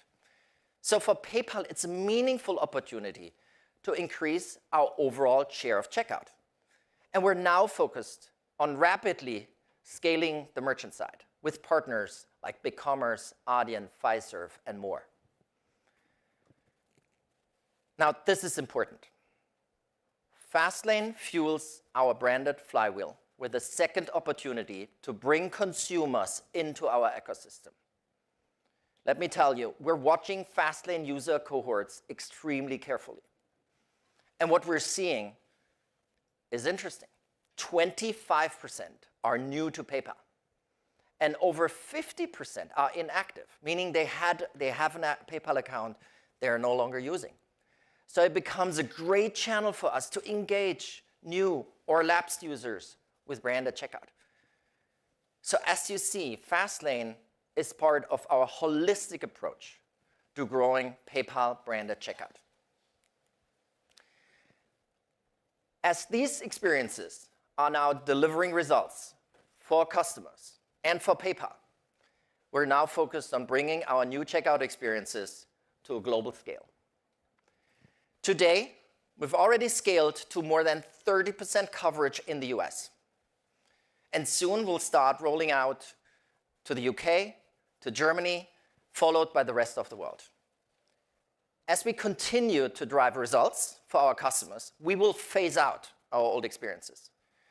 And that is important so that our consumers around the world get a consistent, modern, and fast checkout experience wherever they shop. And you'll hear more about merchant adoption from Susan later. So I know you're all interested in understanding our growth expectations for branded checkout. Our plan is to accelerate TPV growth to between 8 and 10% by 2027. We will measure success by growing our new experience share to over 80%, growing Pay Later usage by more than 20%, and growing Pay with Venmo by more than 40%, as you heard in Diego's section. So to summarize, we have a rigorous plan to drive checkout growth. We're reigniting consumer selection. We have reimagined our checkout experiences and innovated with Fastlane. And those are highly performing to exceed merchant and consumer needs. And now we're laser focused on scaling them across our global merchant base. When we talk to merchants, they are impressed by our new experiences, which opens doors for having much more holistic conversations about how we help them driving their business. And with that, I'd like to turn to the second part, which is our enterprise payments business, which you all know as Braintree. I'm proud that we've made significant progress last year by building this business, bringing this business back to profitability.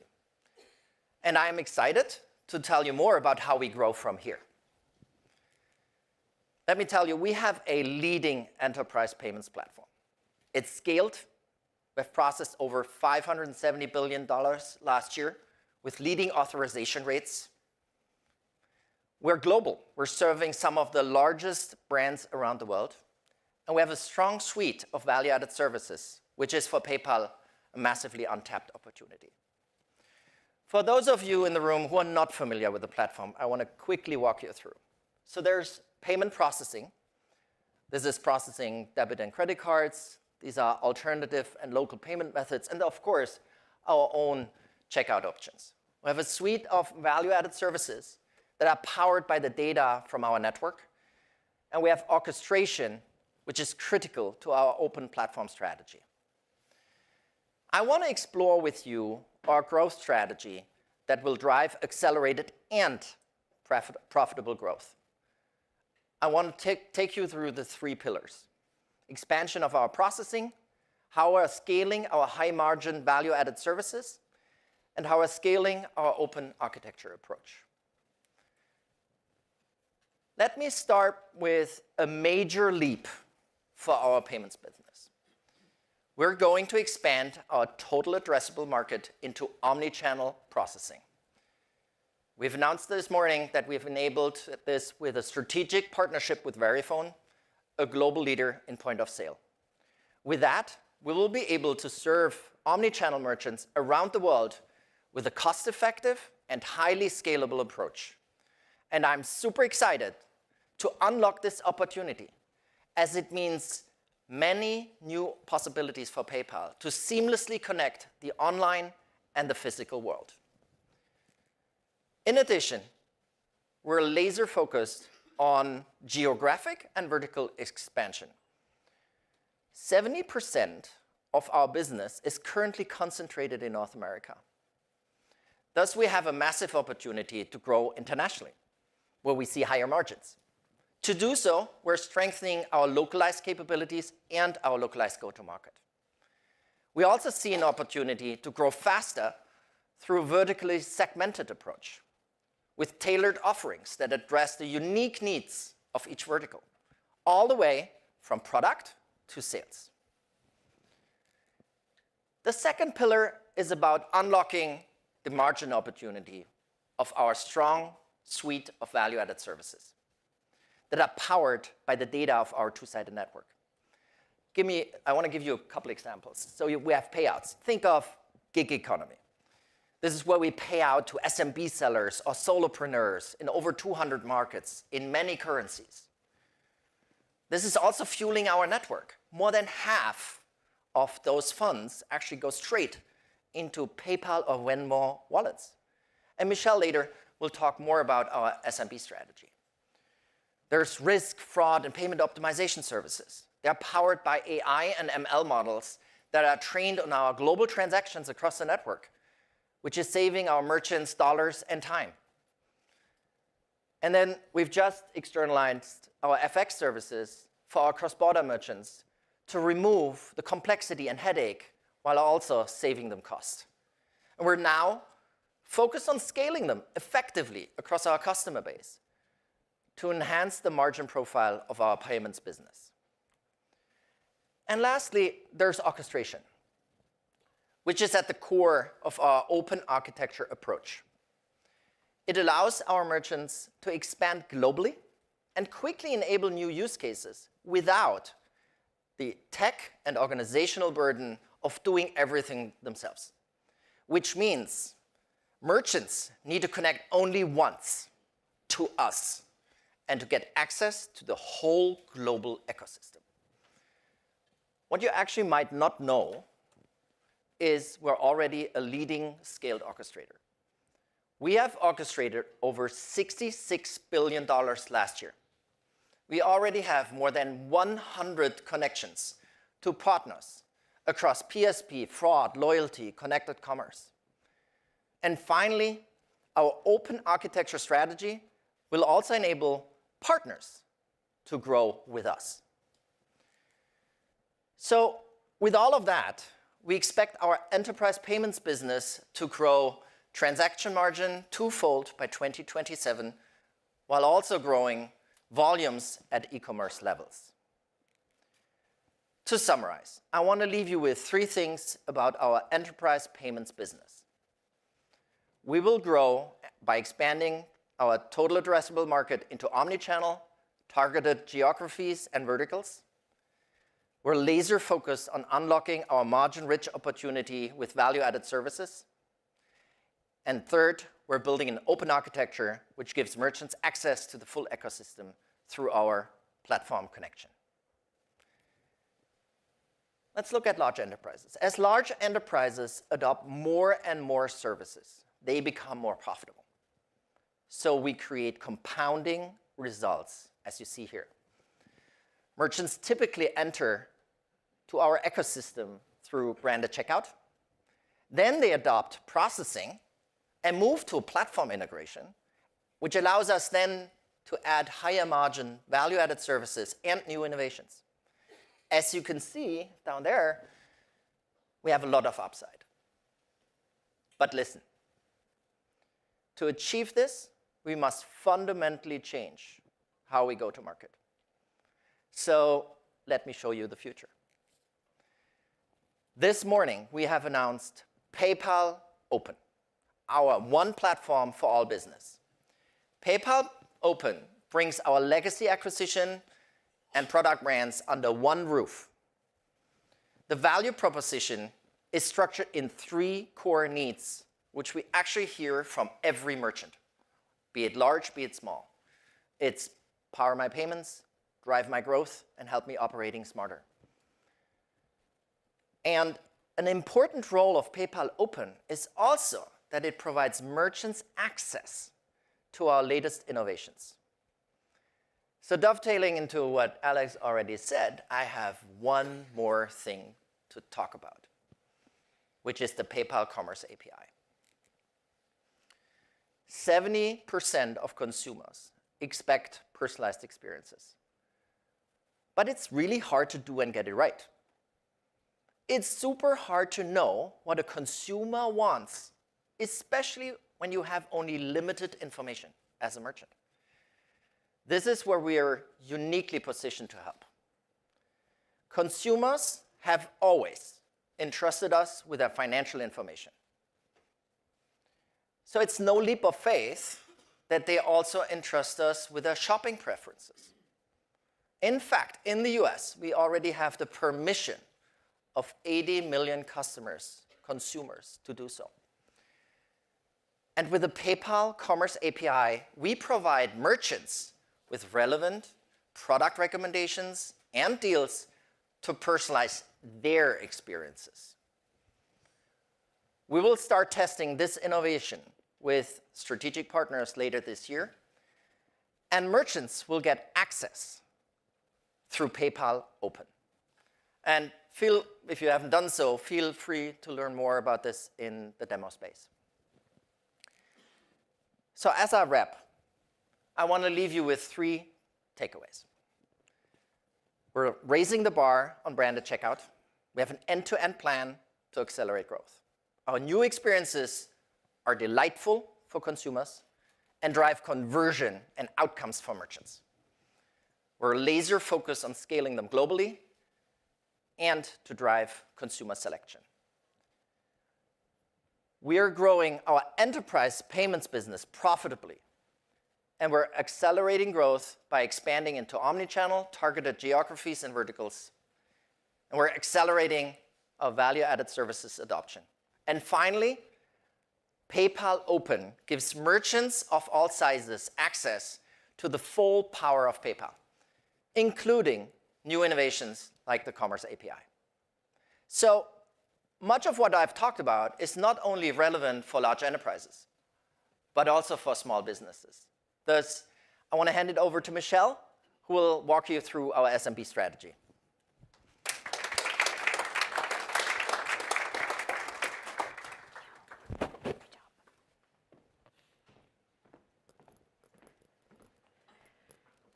Thanks very much, Frank.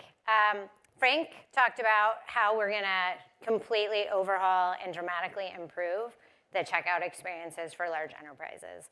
I'm going to talk to you about how we're actually going to make that ingestible for small businesses.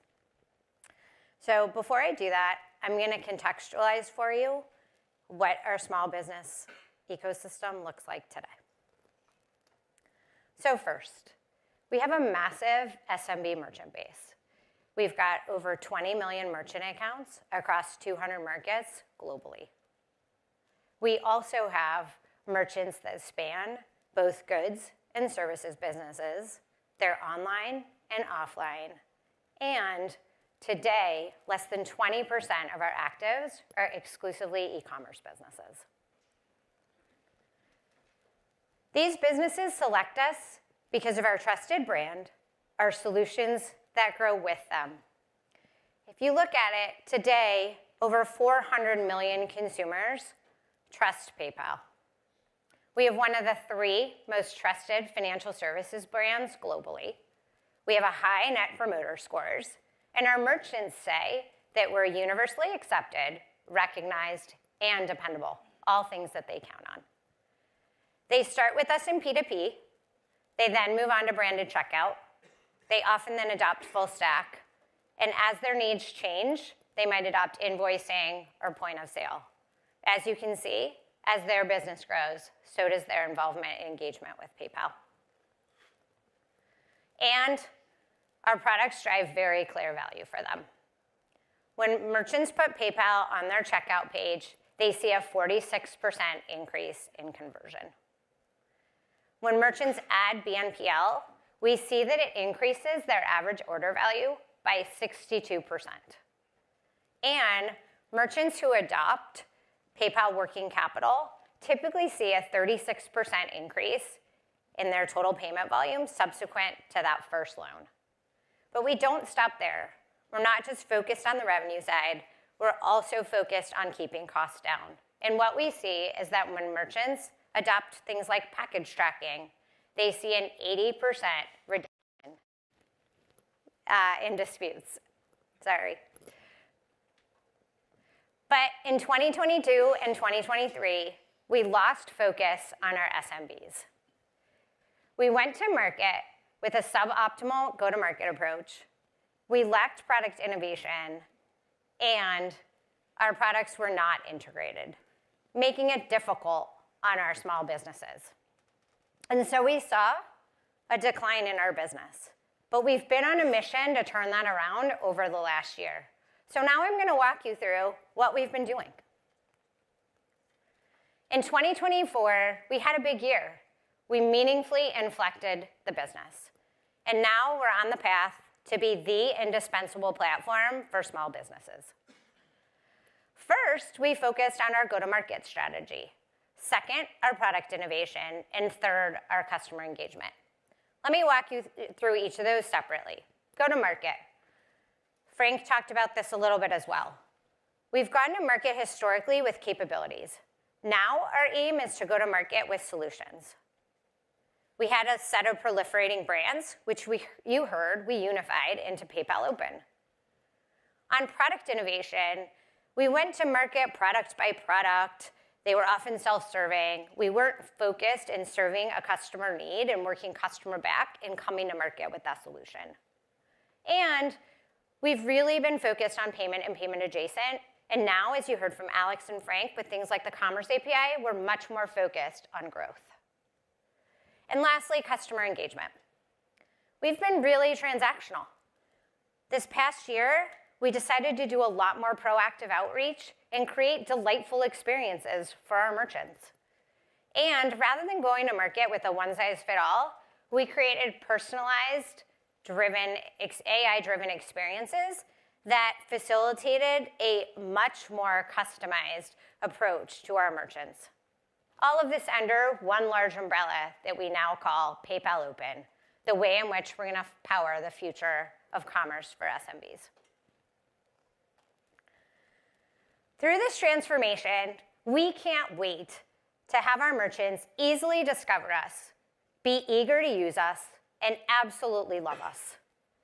We will do this enabled by our brand, our network, our data, and our relationships.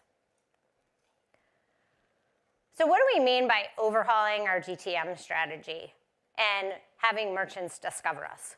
Well, first and foremost, many of our merchants say to us, like, I don't know what to do next. I don't know how to find your solution. How can you make it easier for me? Those are the things we focused on.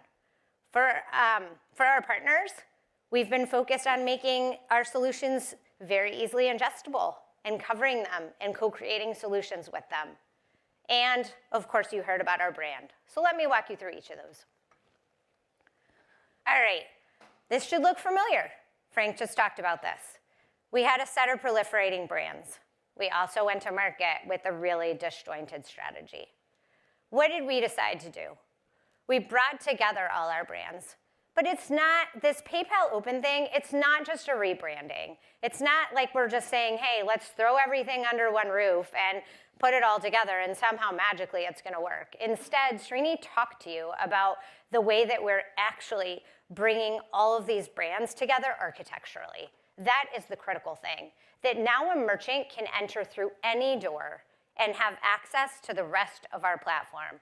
We are aiming to make it interoperable and bring together solutions that make sense for them, where they can have a self-guided, curated journey under the PayPal open umbrella.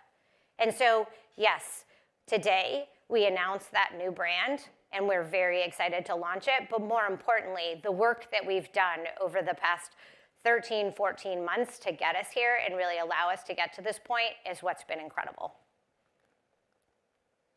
Merchant onboarding. Historically, we had 35 screens for a merchant to onboard. That is incredibly frictionful. We have now moved to 7 screens. Not only have we done that, but we also introduced an intent questionnaire. You might say, well, you just eliminated a whole lot of friction and then you introduced an intent questionnaire. Why would you do that?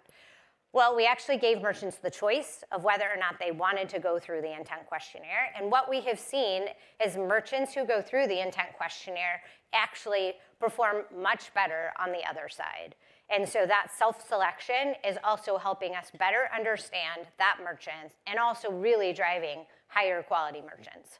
We've already seen 2 times product activation through that intent questionnaire, as well as 1.5 times increase in average margin per merchant. But we're just getting started. We're not just gonna stop at that. We're introducing personalized recommendations, try before you buy experiences, and a fully serviceable dashboard. And next up, our partner go-to-market strategy. What we've seen is that when we actively manage a partner relative to not actively managing them, a 20% increase in total payment volume.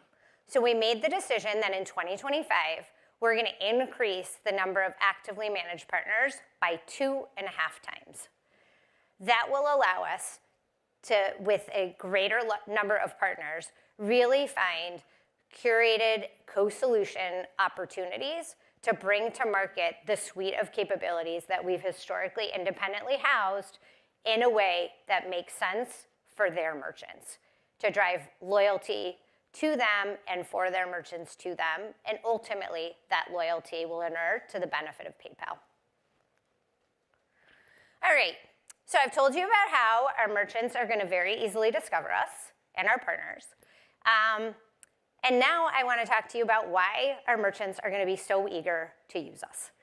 So having gone from a lack of innovation, we are now here having innovated over the last year and having an amazing roadmap for the years to come of product innovation.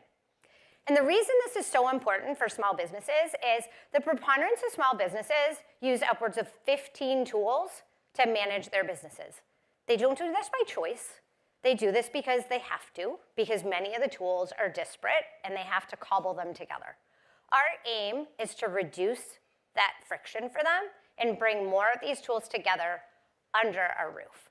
And even with all of that, the preponderance of small businesses, upwards of 50%, fail in the first year. So our goal is help small businesses survive, and more importantly, with our growth solutions, help them thrive. So with that, you remember back to when we introduced PayPal Complete Payments. That was the way in which small businesses were going to adopt our payment solution, and again, through an integrated architecture that we brought together, be in a position to adopt branded, full stack, and all of the complementary solutions that went with it. In 2024, we were able to roll this out to 37 markets. And that doesn't mean, oh, just change the language. That means customizing all of the alternative payment methods for that particular market and having successful launches in each of those markets. That gave our merchants industry-leading conversion rates, low latency, and high authorization rates. And now, all of the merchants that are on PayPal Complete Payments can easily access Fastlane and our most modern checkouts.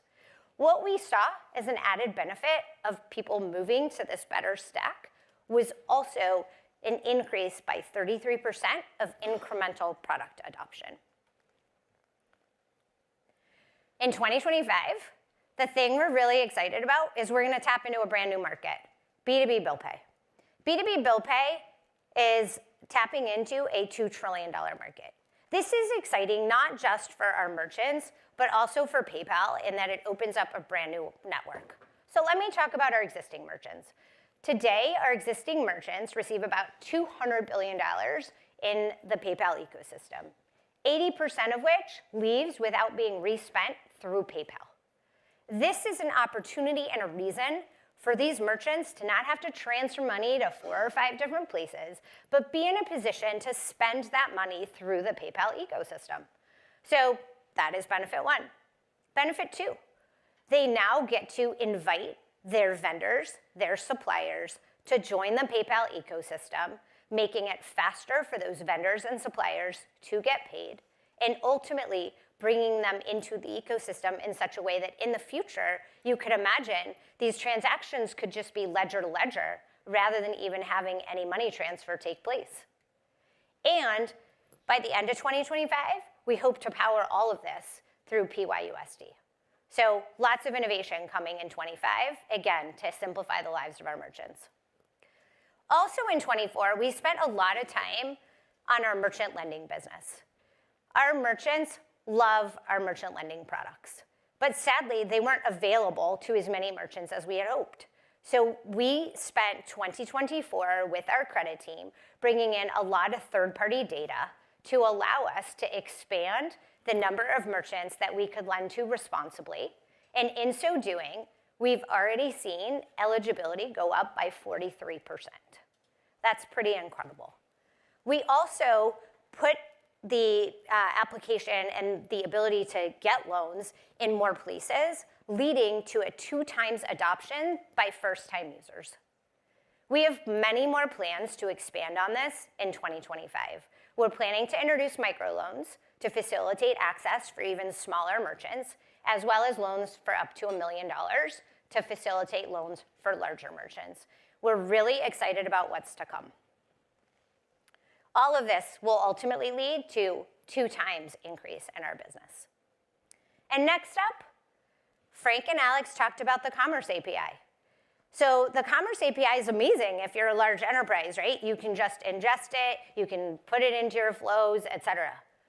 Our role in small business is to now make this something that is very tangible for small businesses to use, right? Not complicated, they can ingest it in much the same way and use it to personalize their offers. Frank already talked about this. 69% of consumers prefer personalized experiences. We cannot leave the small businesses out in the cold without the same resources that the large enterprises have. And so our goal is to make it really easy for them to get access to these same types of resources, be able to offer repeat purchases as well as personalized offers in much the same way that a large enterprise can. All right, so I've talked to you about Discover. I've talked to you about their eagerness to use because of our innovations. And now I'm going to talk to you about why these merchants are going to absolutely love us. And it really has to do with us creating engaging experiences that not only make their lives easier, but help them grow. Okay, so the 2 places that we spent a lot of time in terms of engagement were the web surface and the app. And you'll understand why in a minute. We have 250 million people that come to the web surface. That's 25 million users that visit us. Through that, we activated 1.5 million products. Historically, that used to just be a transaction history, like here's what happened, da, da, da. You couldn't really do anything with that other than see a history. Today, that offers you insights on your conversion rates, your auth rates, your extant loans, your cash flow. And our goal is to make that better and better. And so the objective here is provide you insights, not just on what's going on, but how to change outcomes. Next up, our app. Our app gets 5 million users. And historically, if you were a consumer and a merchant, it was really hard to switch between the 2. Now we've made it super seamless to switch between the 2, and you can action your business through your app. How do we know that this is working? We've already seen 300,000 invoices created through the app in 2024. And guess what? If you create an invoice and send it via PayPal, we've seen 79% of those invoices get paid same day. So there's a lot of benefit to having these surfaces be incredibly engaging. Not only are we changing the surfaces, but we're also changing our customer service model. As I mentioned at the very beginning, we've historically been very reactive. Last year, we ran a number of pilots to have much more proactive outreach. What we saw with that proactive outreach is a 4% increase in total payment volume and a 6% increase in product adoption. We also know that with active account management, we see 50% less churn and a 17-point increase in revenue growth. And so our goal is, we obviously can't touch every merchant with a human. That would be impractical based on our 20 million merchant base size, but instead to really power personalized experiences through AI for these merchants. Let me walk you through what that's going to look like. All right, so today you come to PayPal. You want to start your business. The first question you ask is, how do I start selling? Next question you ask is, how can I optimize pricing in my local area? Next up, what vendors should I use?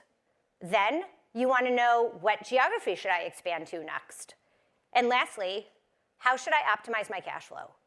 Imagine all of these questions being answered by your AI personalized, powered insight tool that can help you. Because if you're a beauty business, we can help you know if the margins are richer if you're in Italy, if you want to move to Germany versus France. And we can give you that advice. That is where we're moving toward. And that is what we're really excited about. All right, so we've gotten our merchants to discover us, use us, and love us. What does this all translate into? Ultimately, growth in actives, as well as reduction in churn, and monetization through products per merchant, as well as average revenue per product, the amalgam of which translates into revenue growth for PayPal. So as I talked to you about at the very beginning, the preponderance of our merchants start with us in P2P. As you can see, as they adopt incremental products and as they grow, the potential for them to grow with PayPal and for their revenue to grow as their product adoption grows is incredibly meaningful. It ranges all the way from 12 times to 67 times. And as you can see, our product penetration on a lot of these products is very de minimis. And hence, the opportunity in front of us is massive. Let me bring it all back. So our goal is to deliver AI-powered growth for small businesses. We're building on a massive scale, brand trust, global reach, and vertical exposure. As I mentioned, in 2024, we really refocused to better serve our SMB needs. We improved our go-to-market, we improved our servicing, and we re-accelerated innovation to deepen these merchant relationships. We are literally transforming to be the indispensable partner that helps SMBs fuel their growth. And with that, I'll turn it over to Susan.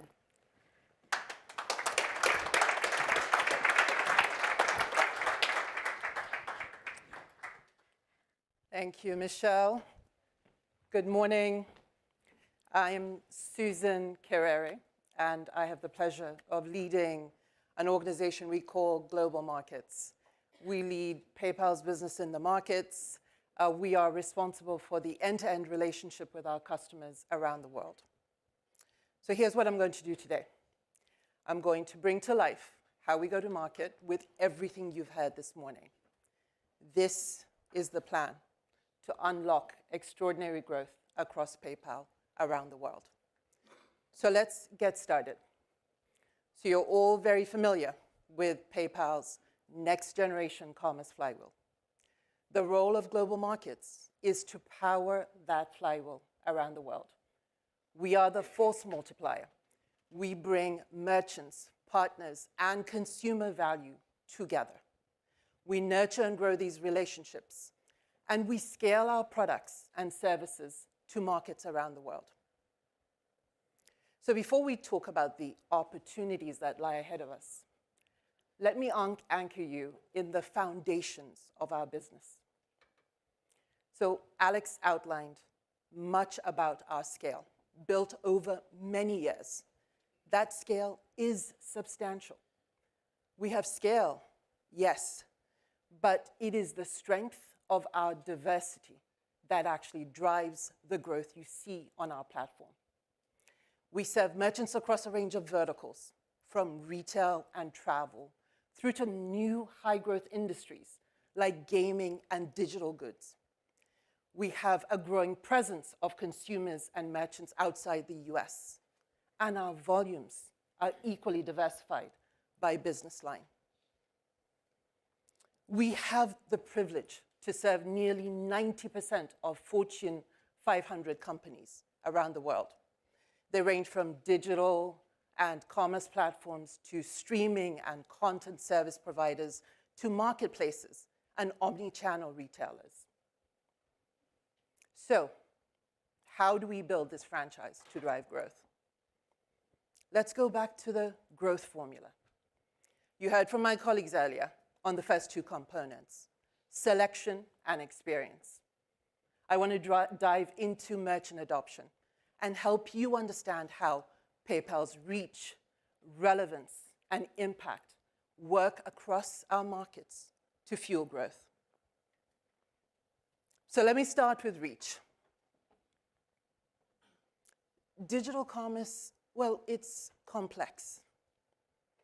In early stage markets, the customer needs often centers on being able to accept and send payments securely and affordably across borders. These customers find tremendous value in our most established checkout, wallet, and payout products. Now, in markets that are further along that digital evolution, consumers expect everything in real time and more personalization. In these markets, we help our merchants deliver against their needs at scale through omni-channel, AI-enabled experiences, loyalty, and rewards. And as customers and markets advance through this evolution, we activate many more parts of the flywheel. Crucially here, every market is moving. They're all advancing. And it is this movement that is our opportunity. It's our opportunity to become much more relevant to our customers and in turn, deliver much higher ARPA. Let's look at the accumulative effect of that revenue across markets. ARPA acceleration is most pronounced in the US, where we offer our most advanced capabilities. When a large enterprise adopts 2 products, we generate 7 times more revenue. That number jumps to 12 times when they adopt 3 products. And as markets continue to evolve, we are much better positioned to serve and monetize, which in turn drives higher revenue per merchant. And you know what excites us the most? It's that number at the beginning. More than half of our merchants use only 1 product today. That means the opportunity, well, it's right there in front of us. Now, linking back to our growth formula, let me show you how higher adoption fuels branded checkout growth. Merchants predominantly start their journey on us using 1 or 2 core products, branded and unbranded processing. As they add more across the flywheel, payouts, foreign exchange services, buy now, pay later, engagement grows. It grows almost 9 times. And that story is very consistent when you look at our consumer growth as well.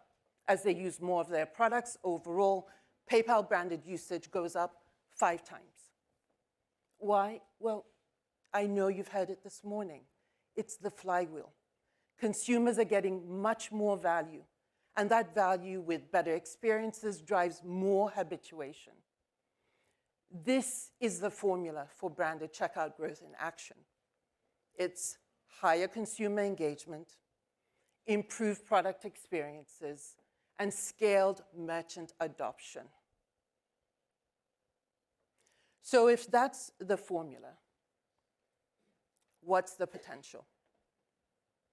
Now, as Alex outlined, we're in a leading position to target this untapped opportunity. And here's what it looks like at the market level.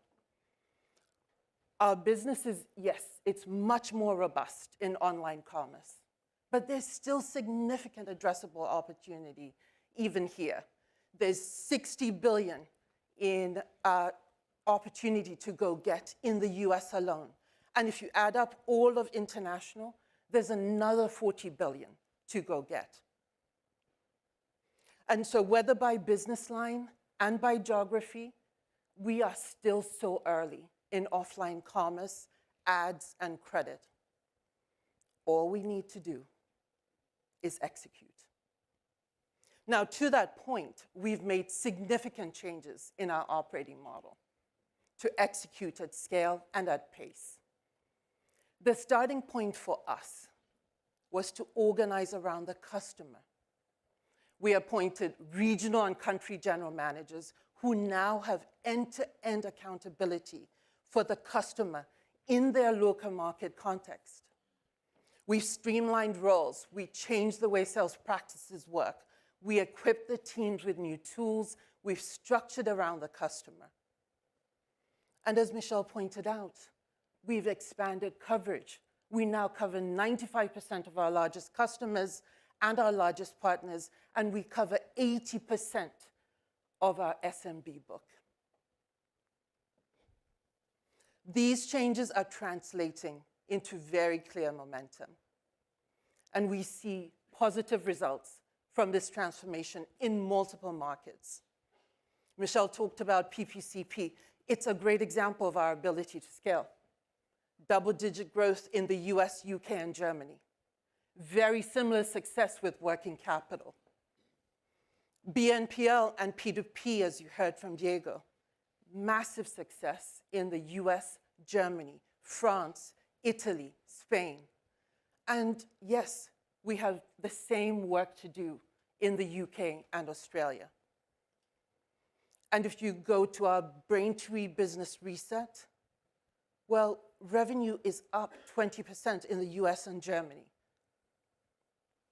And if you're following, that's 343 for Germany.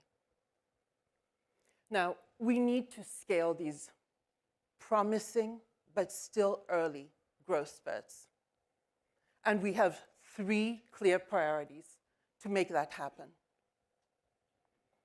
We're expanding reach, we're expanding relevance, and we're accelerating impact.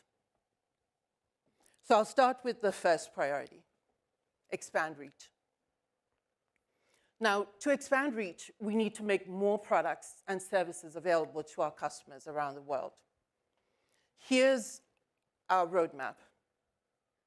And this is a roadmap that will bring parity to markets globally over the next 3 years, aligned with where our markets are locally and what the needs of our customers are in each of those contexts. In the US and most of our top 10 markets, we will enrich consumer experiences with omni-channel, with credit, with rewards. And for merchants, we will help them unlock growth and efficiencies by expanding our branded offerings and accelerating the rollout of products that fuel the flywheel, like agentic checkout, omni-channel, and value-added services. In markets outside the top 10, we will focus on enabling our core merchant and consumer offerings to meet the local needs.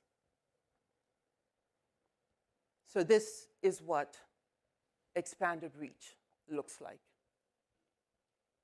So how do we take our customers on this journey with us?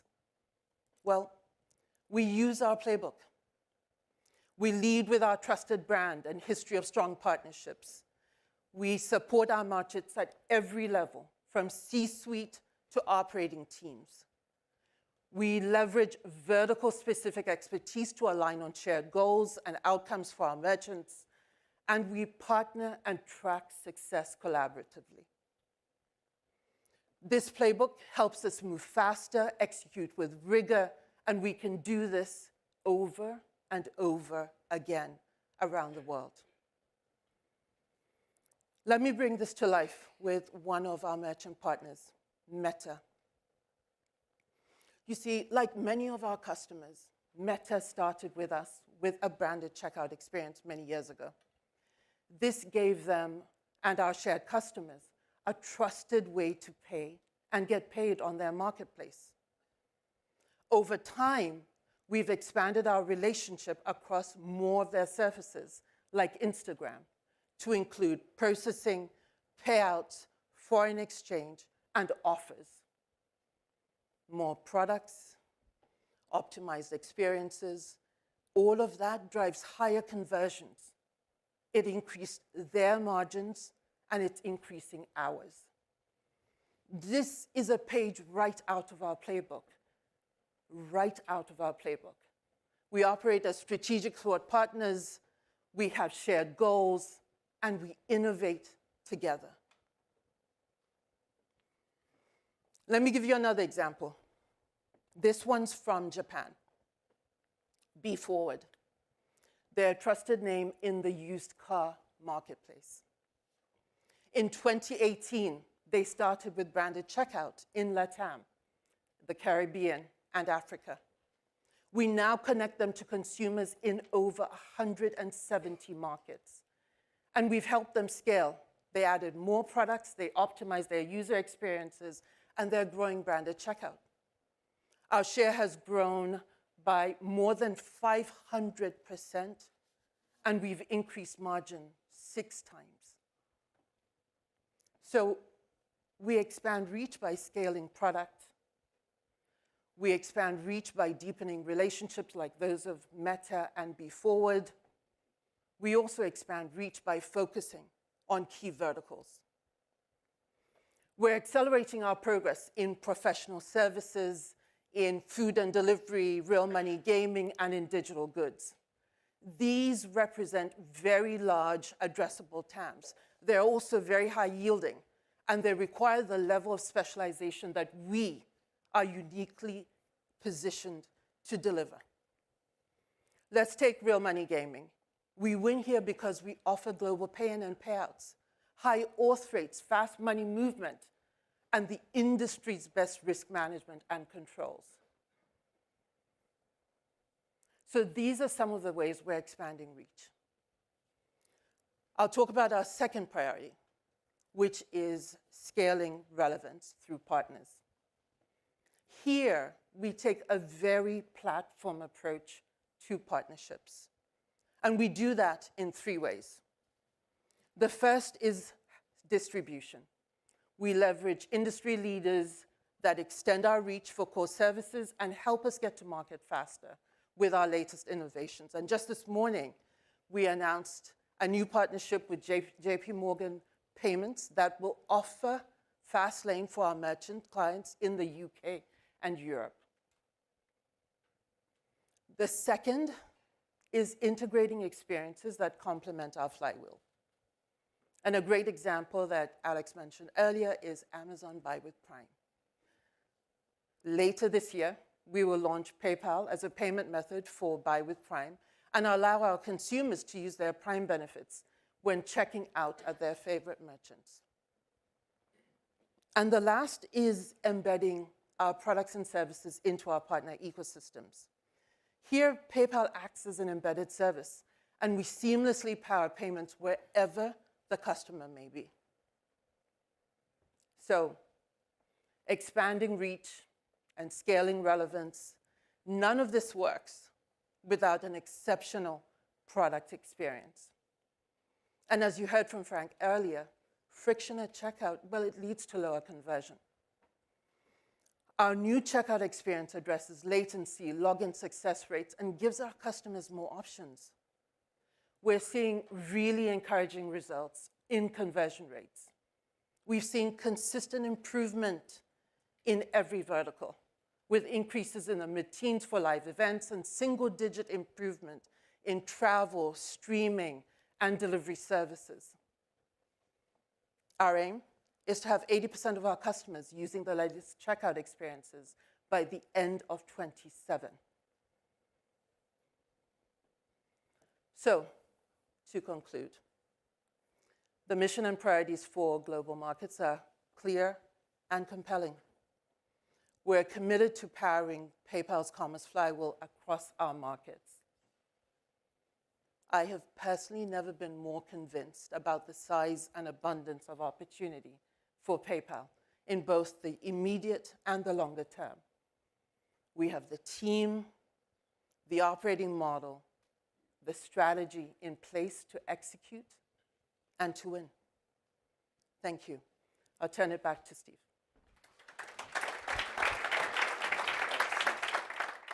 Susan, Frank, Michelle, thank you so much for those insights on our customers, our products and services. Fantastic. We're going to take a quick break right now for 10 minutes, and then you can come back in. Please be in your seats by 11 o'clock for Jamie and our Q&A session. Thanks, everybody. Deep and dirty waters full of hope and stone. Let me pour you out. Let me hold you now. Let me slow it down. Ain't it funny how it changes, how the future rearranges? I get nervous, oh I'm anxious. Maybe loving you is dangerous. I could lose you like the others. Only girl that's never let me is my mother or a lover. And I know you probably hate it, but I'm in my head right now. So slow it down, take a moment now. We're too young to drown. Deep and dirty waters full of hope and stout. Let me pour you out. Let me hold you now. Let me slow it down when you're on the ground and you're crying. I'm trying to slow it down when you're spinning round in your head.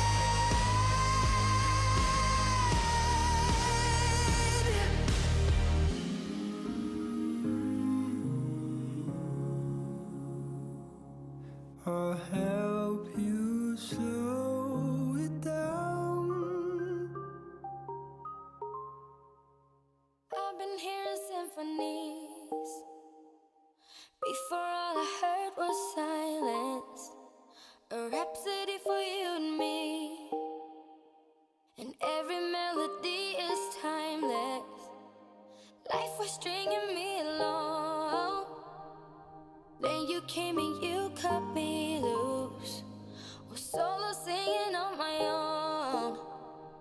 Now I can't find a key without you. And now your song is on repeat. And I'm dancing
will resume shortly.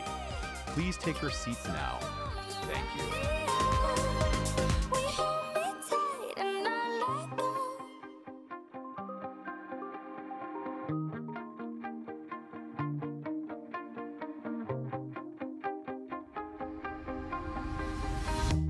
You shout it out, but I can't hear a word you say. I'm talking loud, not saying much. I'm criticized, but higher, but it's ricochet. Shoot me down, but I get up. I'm bulletproof, nothing to lose. Far away,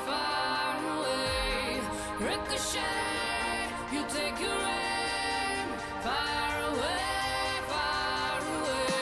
You shoot me down, but I won't fall. I am titanium.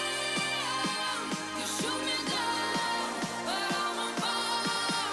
I am titanium.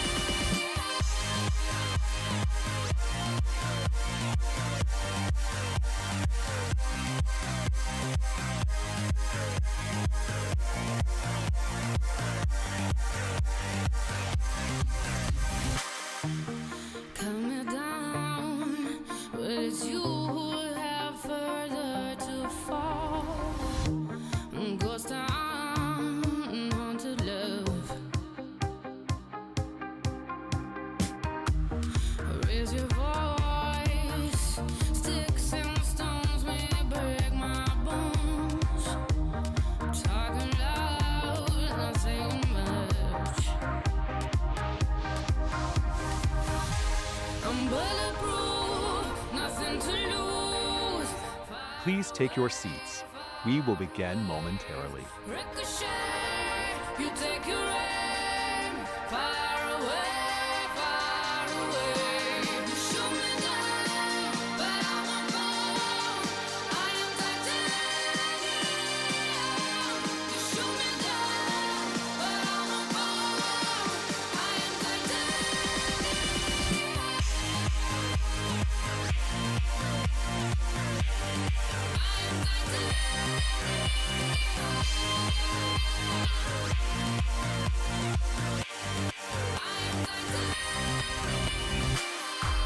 Stone heart, machine gun, firing at the ones who run. Stone heart, those bulletproof glass. You shoot me down, but I won't fall. I am titanium. You shoot me down, but I won't fall. I am titanium. You shoot me down, but I won't fall. I am titanium. You shoot me down, but I won't fall. I am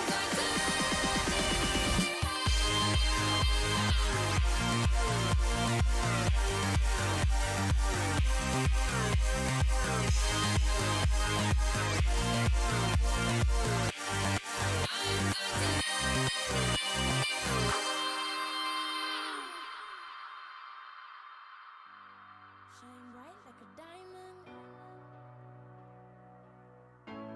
Shine bright like a diamond. Find light in the beautiful sea. I chose to be happy. You and I, we're like diamonds in the sky. You're a shooting star I see, a vision of ecstasy. When you hold me, I'm alive. We're like diamonds in the sky. I knew that we'd become one right away.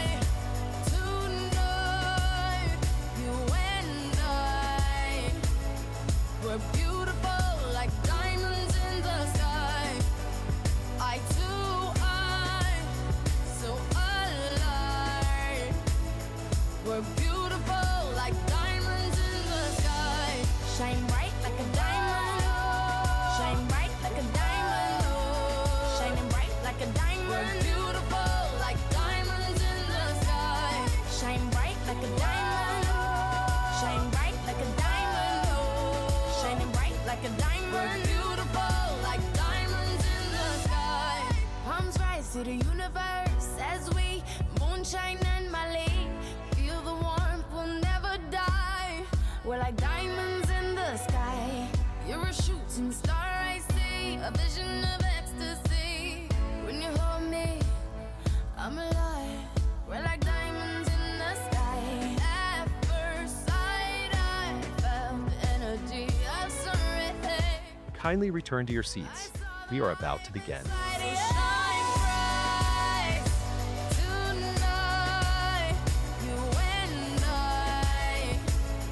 We're beautiful like diamonds in the sky.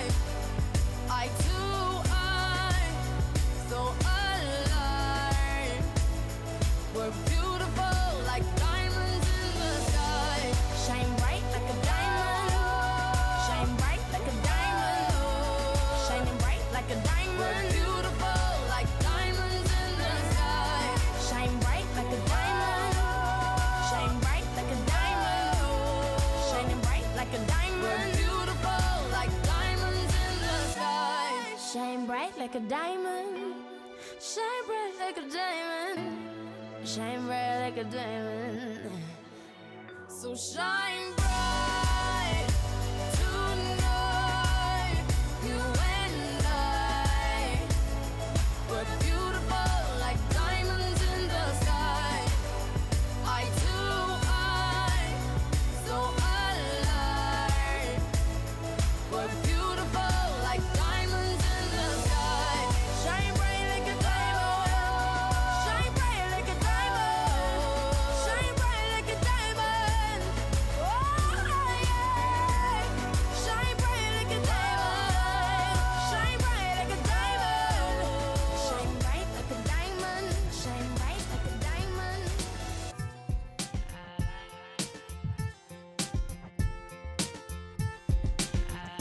I am unwritten, can't read my mind. I'm undefined.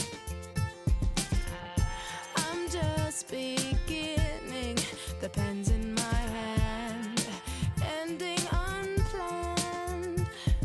Staring at the blank page before you, open up the dirty window, let the sun illuminate the words that you could not find. Reaching for something in the distance, so close you can almost taste it. Release your inhibitions, feel the rain on your skin.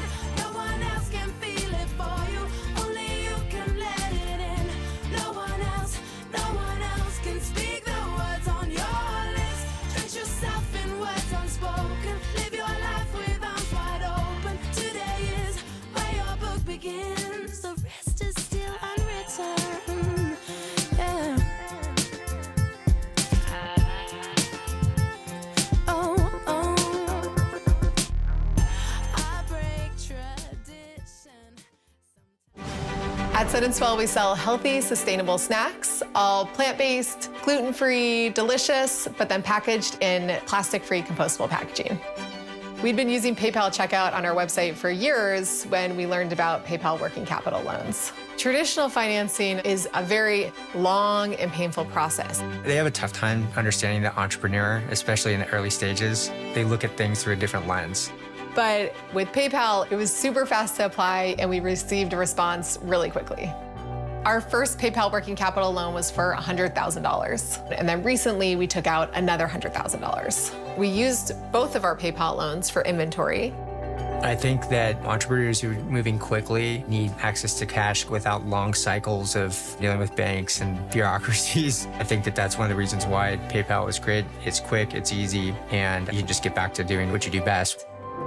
The impact that we hope to have is for other companies to begin to realize they can build a snack food brand without plastic and ultimately pass on our knowledge to the broader industry.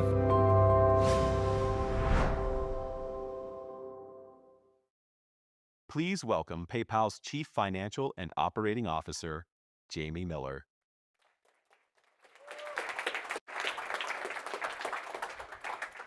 Good morning. These objectives guide how we will make decisions to maximize shareholder value, making it clear for our teams how keeping merchants and consumers at the center of everything we do, can drive a great financial algorithm for PayPal. Our goal is to first grow volume faster than e-commerce, to lead with innovation, grow accounts and engagement, and to increase the penetration of our omni solutions, and to accelerate branded checkout. Second, it's to drive a high single-digit TM dollar growth by 2027 with an ambition for 10% plus longer term. We are prioritizing durable, high-quality growth, and that's supported by the key initiatives that I'll walk you through in a bit. We have longer-term ambitions to unlock new growth and high-margin opportunities. And third, we'll invest in innovation and leverage our cost base. We operate in a competitive environment, and it is critical that we stay on offense, and we still have room to be much more efficient and use our savings to fund reinvestment and drive operating margin expansion.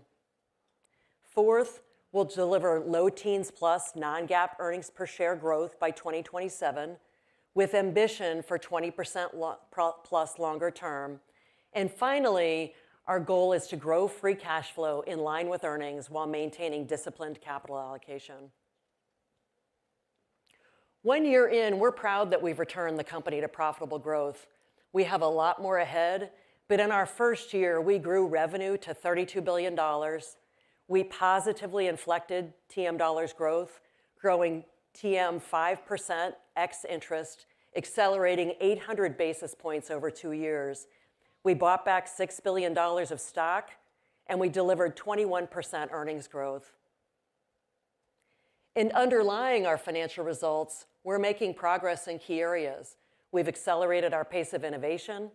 We've brought energy back into the brands. We've returned total actives and PayPal consumer MAAs back to growth. And we just became much more disciplined across the organization. Braintree is back to profitable growth, and we reduced costs and reinvested hundreds of millions back into product, technology, and marketing. Looking ahead, we have a diversified portfolio to drive growth. And what you see on this slide is a more simple and relevant TPV breakout than in the past. It's a better way of how we think about the product portfolio today, our customer needs, and our use cases. And we're making progress across each of these areas. So the first, online branded checkout, includes PayPal branded checkout, eBay, and Pay with Venmo, and it's about 30% of our TPV. We have a clear plan and execution milestones to accelerate, and I'll talk about that more in a bit. P2P and other consumer includes PayPal P2P, Venmo P2P, and our branded debit cards. We're making product-led improvements. Both Venmo and PayPal P2P volume accelerated last year. Venmo exited the fourth quarter at 10% volume growth, accelerating by 2 points. PayPal P2P accelerated for the 6th consecutive quarter to 6%, and we've launched more in-person capabilities. And payment service provider, the third line, spans both large enterprise and SMB processing and value-added services.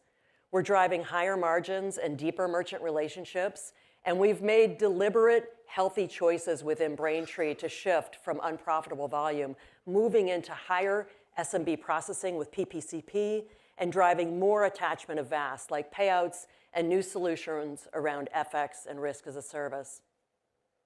And then second from the bottom, you'll see branded experiences, which includes branded checkout online above, plus our offline debit. And the goal of sharing that is to help you follow our progress as we seek to form deeper consumer relationships and habituation across online and offline. And that's a trend that we expect to accelerate in 2025 and beyond. Moving to overall ecosystem health and opportunities to improve engagement, we're making progress across our consumer base, but there's still so much more opportunity ahead. Branded checkout MAAs went from stable to growing, up 3% last year, and we added 3 million more monthly active accounts using debit or buy now, pay later.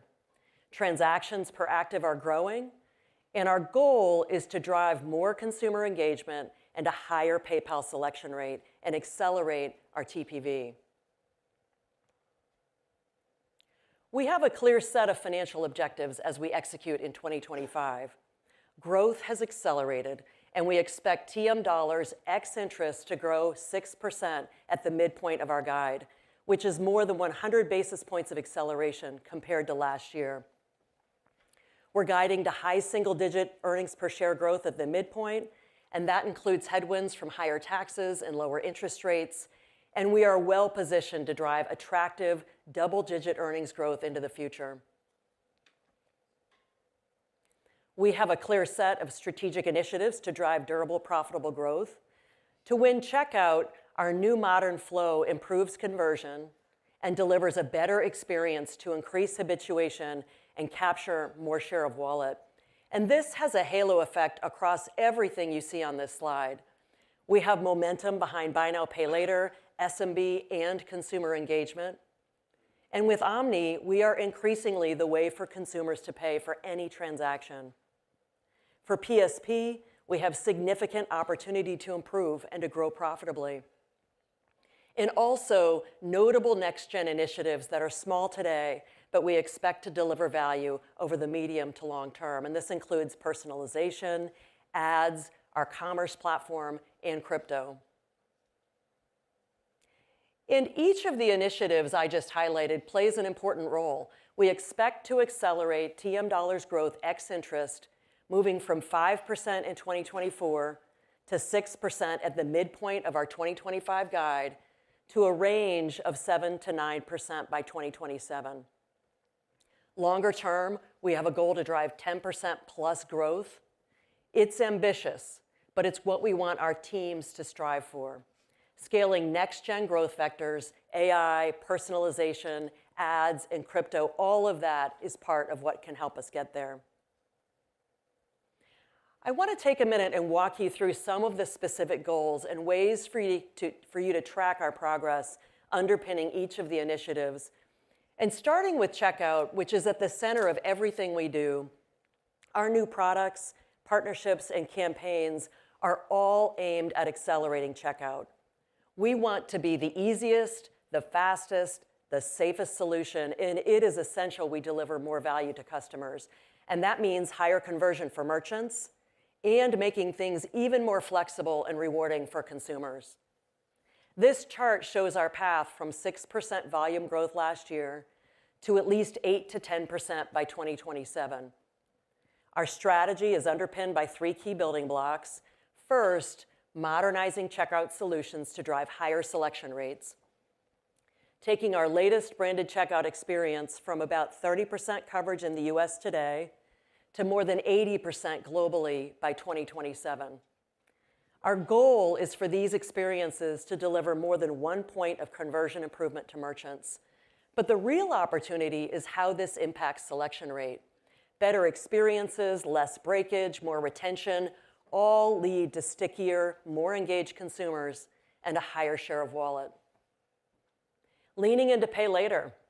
Our goal is to nearly double the size of our Pay Later business over the next 3 years, to grow at more than a 20% CAGR to nearly $60 billion, and accomplishing this through a combination of product and geographic expansion and a go-to-market focus on key merchants, verticals, and marketing.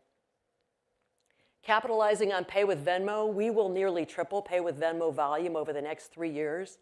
We expect to grow at more than a 40% CAGR to over $22 billion. And we're starting to hit our stride. The Venmo team is winning in key mobile-first verticals. And compared to a year ago, our execution has improved, teams are focused, and we're accelerating. We have more work to do, but I'm really excited about our progress. We're expanding beyond e-commerce to become truly omnichannel. Within P2P and other consumer TPV, we accelerated 4 points to 7% growth in 2024, and we expect to maintain this momentum, growing to at least 10% by 2027. We have improved our core app experiences in P2P and mobile payments. We've launched more ways to pay in person, and we ran our PayPal Everywhere campaign in September, which is reshaping how consumers think about PayPal. Debit penetration remains a huge opportunity. and we're driving adoption. We've added more than 3 million first-time users. We're bringing card and NFC capabilities to several European markets later this year. And within Venmo and P2P, we're bringing in more users, driving product attachment, and increasing engagement. And all are areas that help us drive revenue growth. And we're focused on improving the overall profitability of our PSP business. And we're doing this through pricing to value and aligning our sales teams and incentives to profitable growth. Braintree TPV growth is lower in 2025 as we shift away from unprofitable volume, but TM dollars have accelerated, and we'll be in a position to re-accelerate TPV later this year. Growth is a combination of new verticals, international expansion, and more offerings to SMBs. We're rolling out new value-added services, including across FX, risk, and payouts, to drive more value. And we expect PSP to contribute more than a point to TM dollars growth this year, with more benefit over time. We continue to have a sharp focus on containing costs while reallocating to healthier levels of technology and marketing. By the end of 2025, we will have remixed more than $400 million into marketing and tech compared to 2 years ago. Our headcount was down around 10% each of the last 2 years, and we will continue to balance investment and efficiency. And we see further opportunity for efficiency over time, shifting the allocation of spend more into key areas like tech and marketing, and our goal is to drive down OpEx as a percentage of revenue as we leverage our cost structure. Now I'll take you through our financial outlook. As you've heard consistently, we are focused on accelerating profitable growth, moving from 5% TM dollars growth, excluding interest in 24, to a range of 7 to 9% by 2027, driving expense leverage, operating margin expansion, and share buyback combines for low teens plus EPS growth.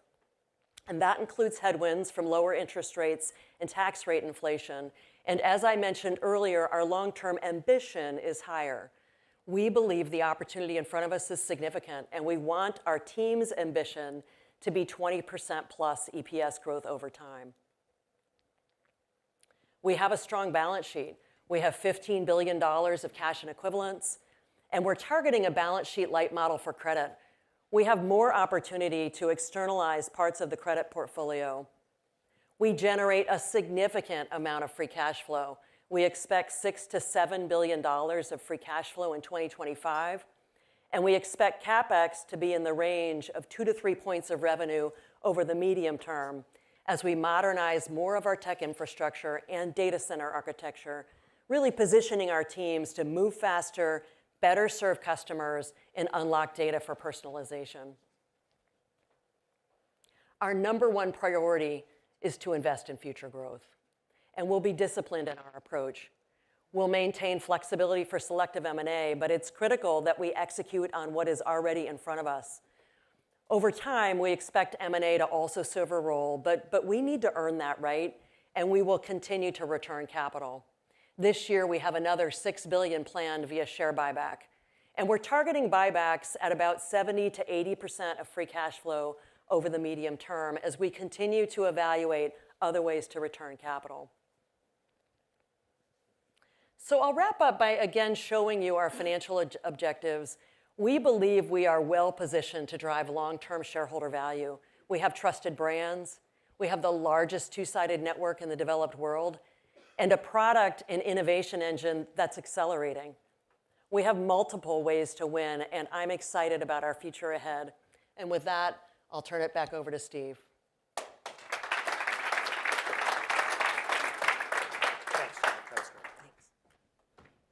Jamie, appreciate it. Fantastic to see how all of those products, services, customer-backed thinking actually wraps into a financial algorithm that makes sense. In a couple of minutes, I'm going to invite all the speakers back up here to answer any questions you may have before lunch and the demos, again, that we have. As you can see behind me, they're getting the stage ready. I will ask this. Please raise your hands if you have a question. Lizzie, Allison, or Ryan are distributed and will bring you the microphone. And I'd ask two things as you usually hear from me on our earnings calls, right? One is when you start, actually, please state your name and firm for the webcast. But then importantly, really, please try to limit yourself to one question to start. We will try and circle back to everyone once as many people have had a chance to ask questions as possible. So with that, please welcome back on the stage Alex, Jamie, Srini, Diego, Frank, Michelle, and Susan. And as soon as you're up, we will get started.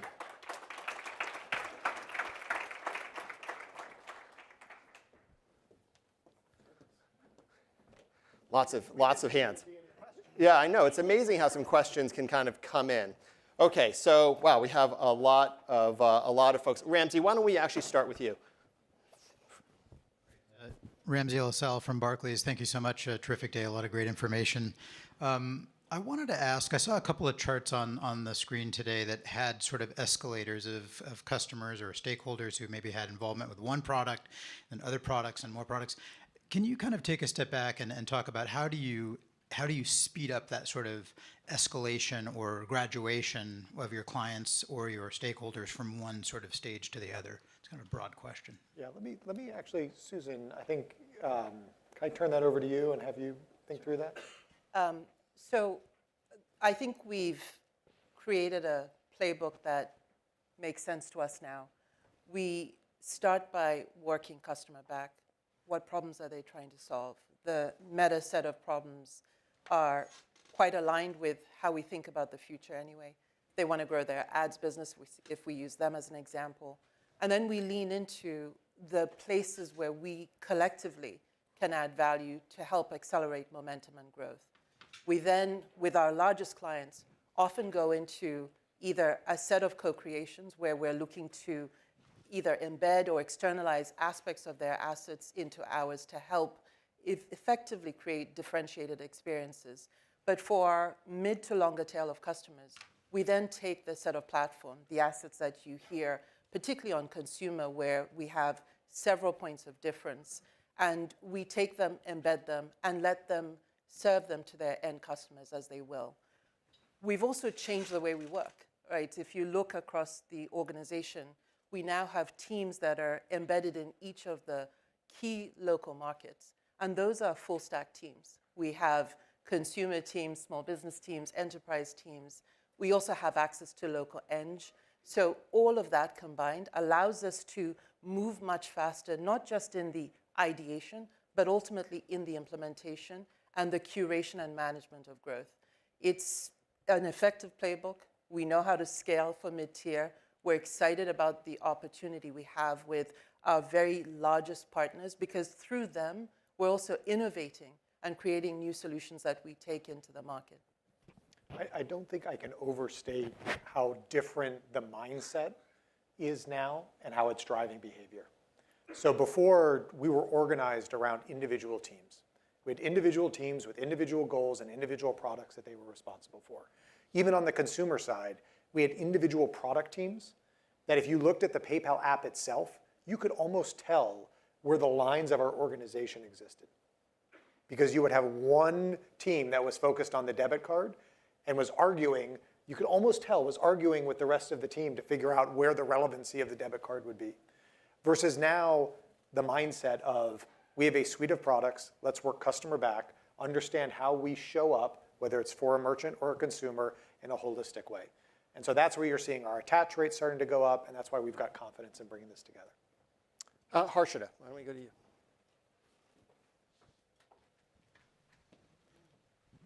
Hi, good morning. Thank you. Harshita Rawat, Bernstein. So Alex, Jamie, I want to follow up on the 6% to kind of 8 to 10% branded TPV acceleration. You discussed a number of initiatives, the modern experiences, which will drive that.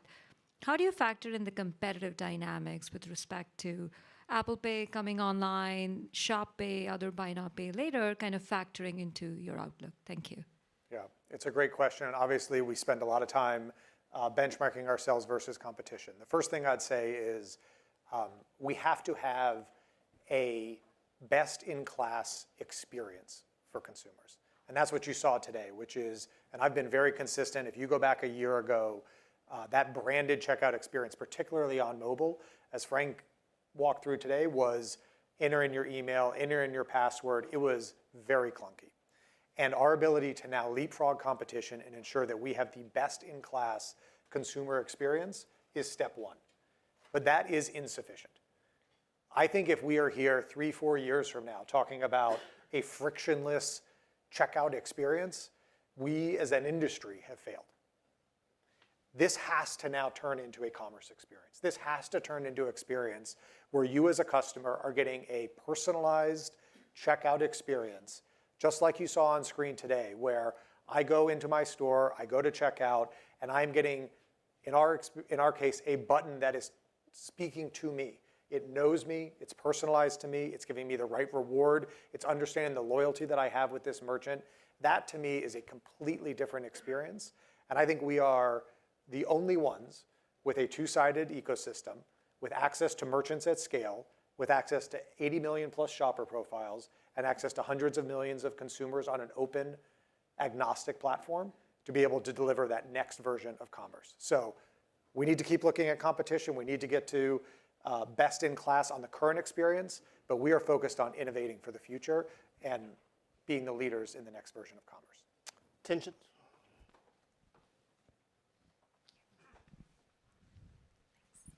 Thanks, Steve. It's Tien-Tsin Huang from JP Morgan. I just want to ask, to accelerate branded checkout, can you do it at the same economics that you have today? Is there still a price to value exercise to go through? Because you make the case that you're doing a lot of work on the consumer, give them a lot of choice, things like that. I'm sure if you unbundled that, there's an interesting exercise there. But I'm curious just about economics and take rate and ARPA, that kind of thing. Yeah, let me start, and then maybe Jamie or anyone else pop in. The way I think about it is, again, if we change the game in how we engage with our merchants, branded checkout gets far more valuable for our merchants as well. So you're already starting to see things like habituation with buy now, pay later, right? The increase in now bringing buy now, pay later into the experience, the uplift it gives for merchants is also economics for us as well. But what we're starting to see is we're having merchant conversations, and I'm having many of these personally with CEOs of some of our largest merchants, is we are now able to bring them new customers. And so the people they're bringing into the conversation are their CMOs, are the people talking about customer acquisition. And so we're tapping into economics in the relationship that's beyond just their payments person or their checkout person. And so I just think, again, it's the biggest mindset shift that I asked you all at the beginning, and I will continue to ask you all to go through now, which is the evolution of a payments company that is just focused on creating a frictionless checkout experience, which we are still the #1 player in, into a commerce company. And I think it just taps us into much broader addressable markets. Yeah, and to add to what Alex said, I mean, a lot of what we're doing around branded checkout, driving debit, driving buy now, pay later, driving pay with Venmo, these are all high margin products in addition to the habituation and other halo effect they bring to branded. And we see that halo effect in the cohorts and in the numbers. And so when you look at take rates, some of those do carry lower take rates, but they're margin accretive. And so margin will be accelerating over the time as we do this, but at the same time, take rate may shift based on product mix and things like that. All right. Hey, Lizzie, do you mind going to Dan from Wolf? I gave you your intro. Oh, it's Darren Beller from Wolf. Thanks, Steve. Guys, I just want to understand a little bit more. You've had great data on the checkout experience getting better, and you have such a great runway there, and how many monthly active users you have is really a differentiator. But how do we help us understand the steps you're going to take to convince the consumer, really light the fire under a consumer to say, from here on, I'm going to use Pay with Venmo, I'm going to use PayPal, when maybe they didn't before. Beyond just the checkout experience getting better, something has to really, I think, ignite them.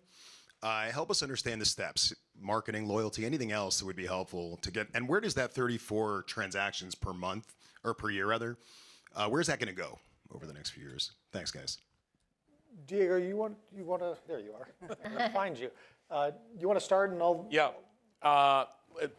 Let me go back to the point about the shift on the mindset, because we are moving from a value proposition that was only about checkout, meaning a button, to a value proposition about PayPal, which means we want people to stay, we want consumers to stay in our ecosystem because there is a much larger equation of value from them when they do more with PayPal. So it starts with checkout. As we were saying before, now we are connecting the rest of the products in the ecosystem to checkout like never before, from debit to pay later to pay with Venmo, even crypto now. And that is going to create not only habituation, but on top of that, we're also going to build rewards that are going to give you really a lot of reasons for you to stay on that ecosystem. And I said it very quickly during the presentation, but we are thinking on rewards because we are the only ones that can do it, that will really connect PayPal first-party rewards, not only on just payments, but the whole ecosystem. So you really get more for doing more with us. And then merchant rewards as well, that will be merchant funded, connecting also through our smart wallet with the rewards program from our merchants. So when you put all of this together, you're going to get so much value as a consumer that is going to be really compelling for you to stay with us. On top of that, and you saw what we did last September, our marketing is also changing to, number one, help you think differently about PayPal. It's not just for some purchases or just for online purchases. It's for all purchases. And that is a massive change for the way the consumer thinks about PayPal, which in combination with the other things is going to allow us to keep you super engaged with our brand. Just to add on to and pile on to what Diego was saying, I think the fact that we have both sides of the ecosystem gives us an opportunity to create completely differentiated experiences. We are consumer obsessed and merchant obsessed. I think there are other players out there and other platforms that actually look to, while driving customers, disintermediate the customer from the merchant because they actually want to own that relationship. We don't have to play that game. We actually can, if you look at that Commerce API, we can provide the merchant with the information to personalize the experience for that consumer and drive loyalty into the consumer's wallet because the consumer is engaging with us on a daily basis. And so when you think about a loyalty experience, I mean, everyone think back to the 90s when you had a thick wallet with a whole bunch of loyalty cards sitting in there. Those have gone away as you've now moved to a phone.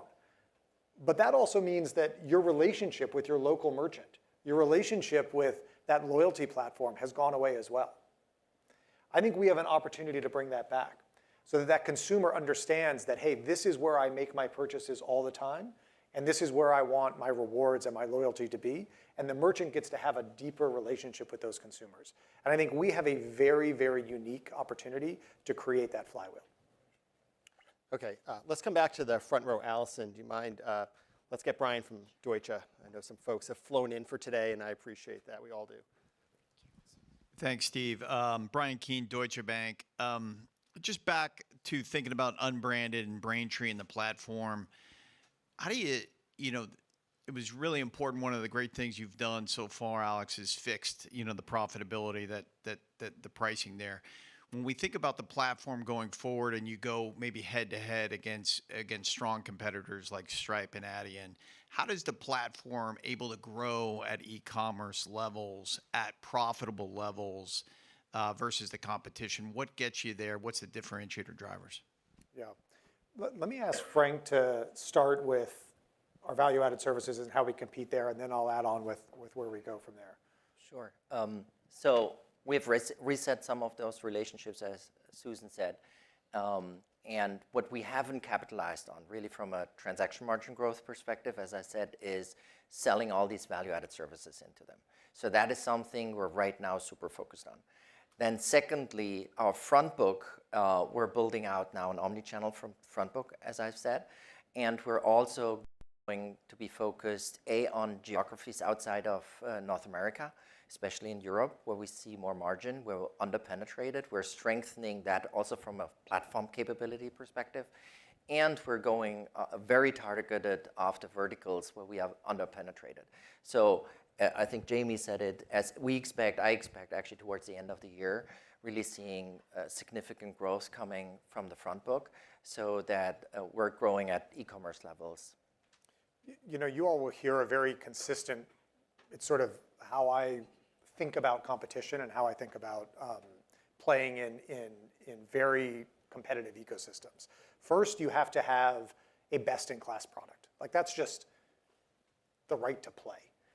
We have to make sure that we have an incredible processing product, which we do, and now incredible value-added services that we could go head-to-head with, and I believe we can win in a profitable way. But I much prefer competitive battles where we leverage our unique assets to play sort of unfair games.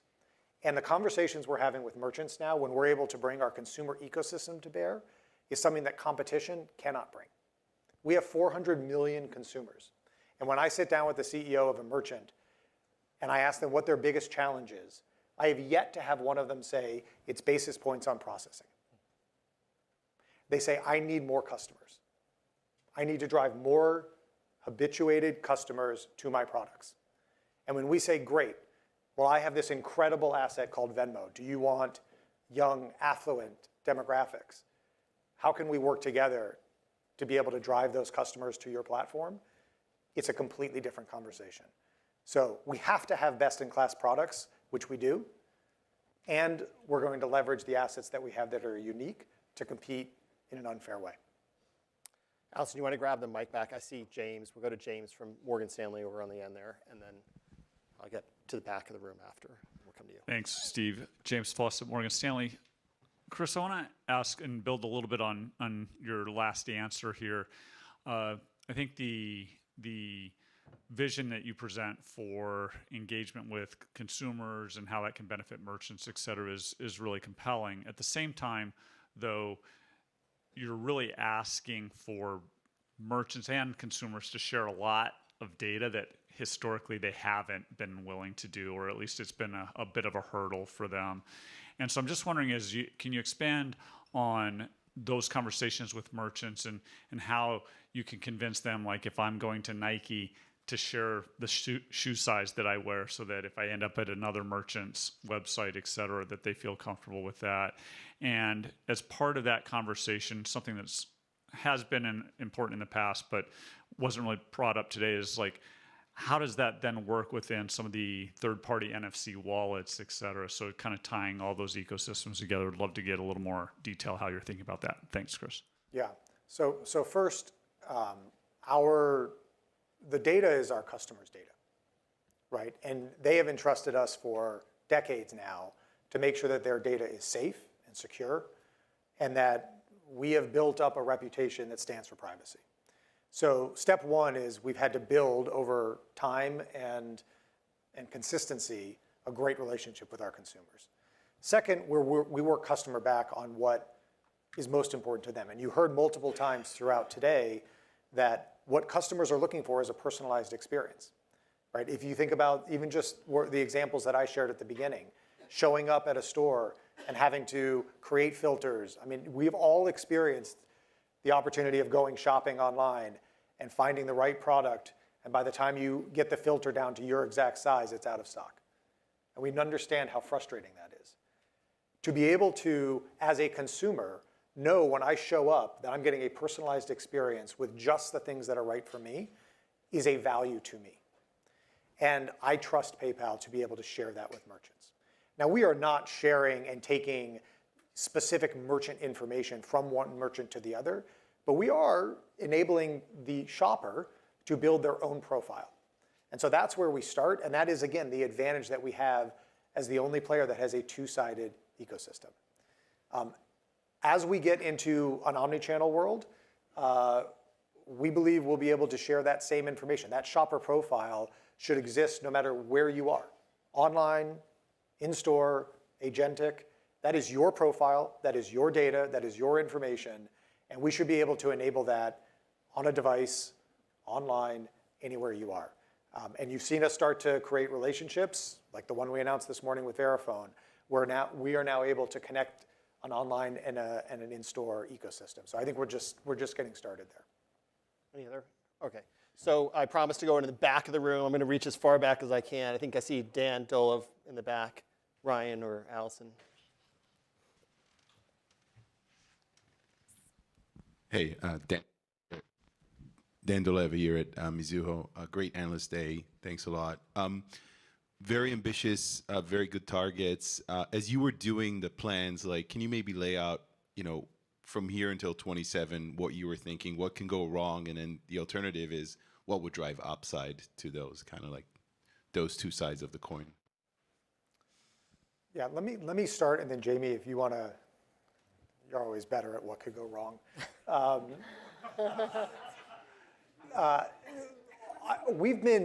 Let me just start with philosophy-wise, because I think we've been consistent in the last year of being, I think, very prudent when we put a guidance out. We want to make sure that our say-do ratio is very high and that our credibility is very high. So as we went through, even presenting 25, which you've already seen, our ambition for 27, and then our longer-term ambition, internally, we work very hard to make sure that we've got line of sight and growth algorithms of what we can get there. Now, we're also cautious in, if we don't see it yet, we're not going to put it in.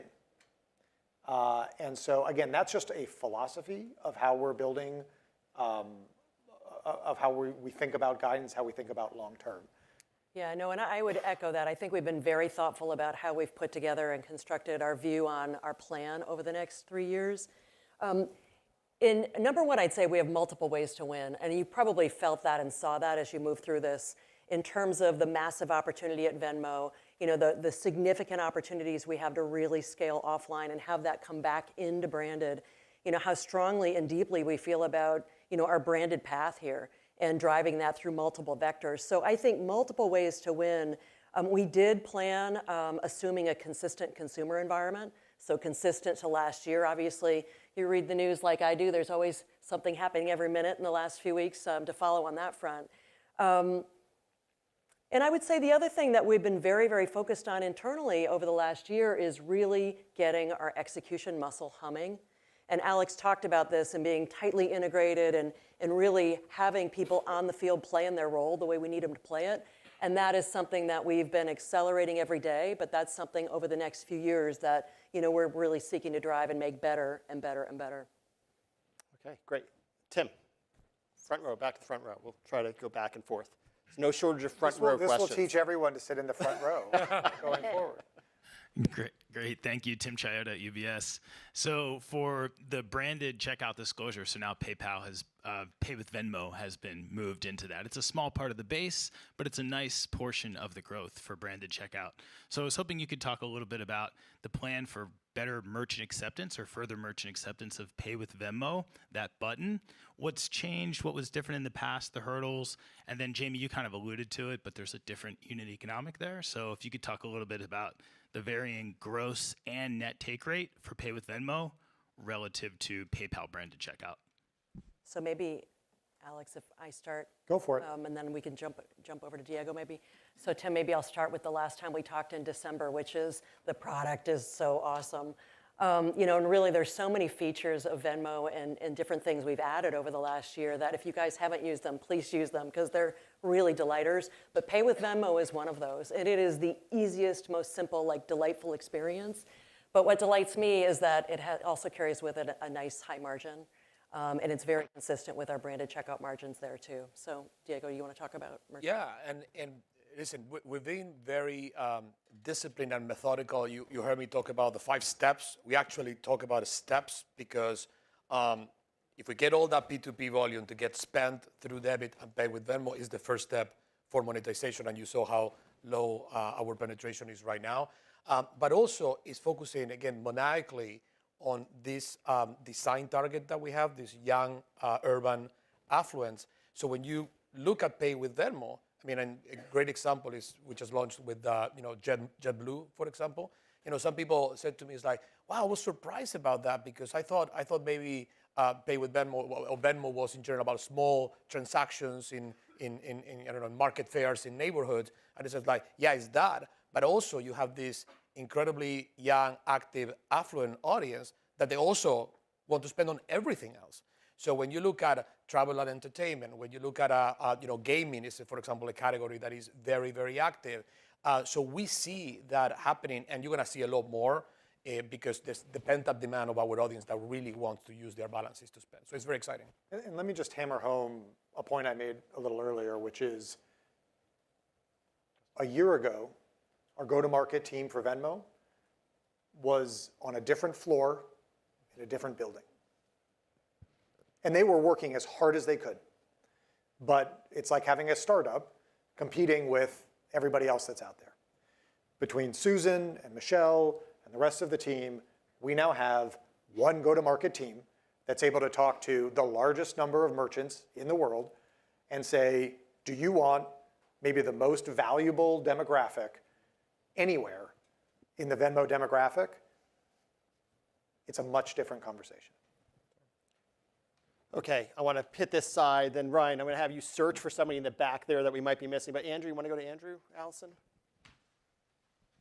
Hi, thanks so much. Andrew Schmidt from Citi.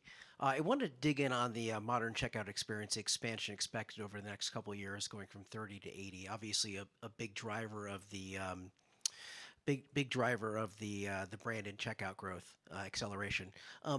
What are the biggest unlocks to sort of get that penetration? And then conversely, if there are hurdles, where would you expect to see them? Just curious in terms of both sides, sort of the pros and cons in terms of the growth there. Thanks so much. Yeah, Frank, you want to? Yeah, sure. So I shared we're at 30% in the US. We talked in the past about modern integrations. So on those modern integrations, we can just basically ramp the core features, meaning the new design, without the merchants to do anything. So that's what we're doing right now, scaling very fast. We actually see a higher potential because we have a higher share of modern integrations in international than in the US. That gives them the baseline. Now, additional features that I talked about, they would need to do work, but it's relatively light lift. So now we're coming to some of these very old legacy integrations where we're right now going to market, and we're basically, the pitch goes like that. We show them the old experience, we put it side by side with the new experience, and it almost sells by itself because it's so much faster. And then you show about the additional capabilities that you can do, bringing the customers everything that Alex talked about, that we're shifting from should we do it to how do we sequence all these things that we want to do together. And that's the big unlock. The fundamental thing is these products need to work. They need to drive conversion, and we do synthetic analysis by merchant, giving them the data that they see what it would do for them. So it works for consumers, it works for merchants. We bring a holistic conversation to it, which makes it then easier. And Susan is working through all the big ones. Michelle is working through all the platforms, which is a big unlock for the SMB space. And just to hammer it home, we have 15 years of legacy integrations, hundreds of different patterns. We have not been able to provide a value proposition as a reason for a merchant to upgrade. We do now. There is very clear, as Frank just said, in the conversations we're having with small businesses, with platforms, with enterprises, it is a completely different conversation because we can show them the data and show them the experience. We will get, and we have confidence that we will get to the numbers that we shared, and then we will deprecate the old experiences. We're not going to live in a world where we have 15 years and hundreds of integrations. We need to be on the best and the most recent integration because that saves us costs and it provides a ubiquitous, consistent experience for consumers as well. Great. We are running out of time. Let's try to get another one in. Ryan, you have somebody in the back that I can't see? Jason Kupferberg from Bank of America. Thanks for all the info today. I wanted to follow up on branded checkout. When do we start this path towards acceleration? We're talking about 300 basis points 2 years from now. When does it start? Is it late this year? Is it first half of next year? Talk about cadence. And then just in terms of geographic mix, our understanding right now, US is growing a little slower than international. So does the bulk of the acceleration in the next couple of years come from the US? Thanks. Do you want me to get started, or do you want to go? Either way. Go for it. So Jason, let me talk about that in maybe two parts. The first is really thinking about margin dollar growth over the next couple of years, and then I'll pivot and talk a little bit about the US. From a margin dollars perspective, our guidance this year assumes 100 basis points of shift in margin. And certainly all the things I talked about are a part of that, and a significant part of that. Branded checkout, we're already at 30% penetration in the US on the merchant experiences. All the work Diego has done around offline, debit, marketing, that's stuff you're going to see us continue and be very focused on as we move through 25. So what I'd say to that is it'll be a gradation over the period of time is how to think about transaction margin. When we come over to branded checkout, the US side of it, we are very, very focused on US growth with branded checkout. It is something that has the full weight of the organization behind it. We have very, very strong market positions internationally. We expect growth there too and to continue taking share, but the US is a big, big focus there. And Frank talked about the merchant experience as being a key part of that. The other piece of it, and I really want to make sure we make this link, is all of the things that we're doing offline, that habituation really does come back into more MAAs, better halo effect, higher branded checkout use, and the funds flow that works through the products. And that's both PayPal and branded. It's also on Pay with Venmo and how Venmo habituates the same way. So all of that comes into play there. Any other? So we are actually out of time. I'm going to have to call it there for now in the webcast. And please do make your way into the demo area. There's lots of senior leaders who are able to talk to you. All right. So thanks very much, everybody. We appreciate your time. Thank you, everybody.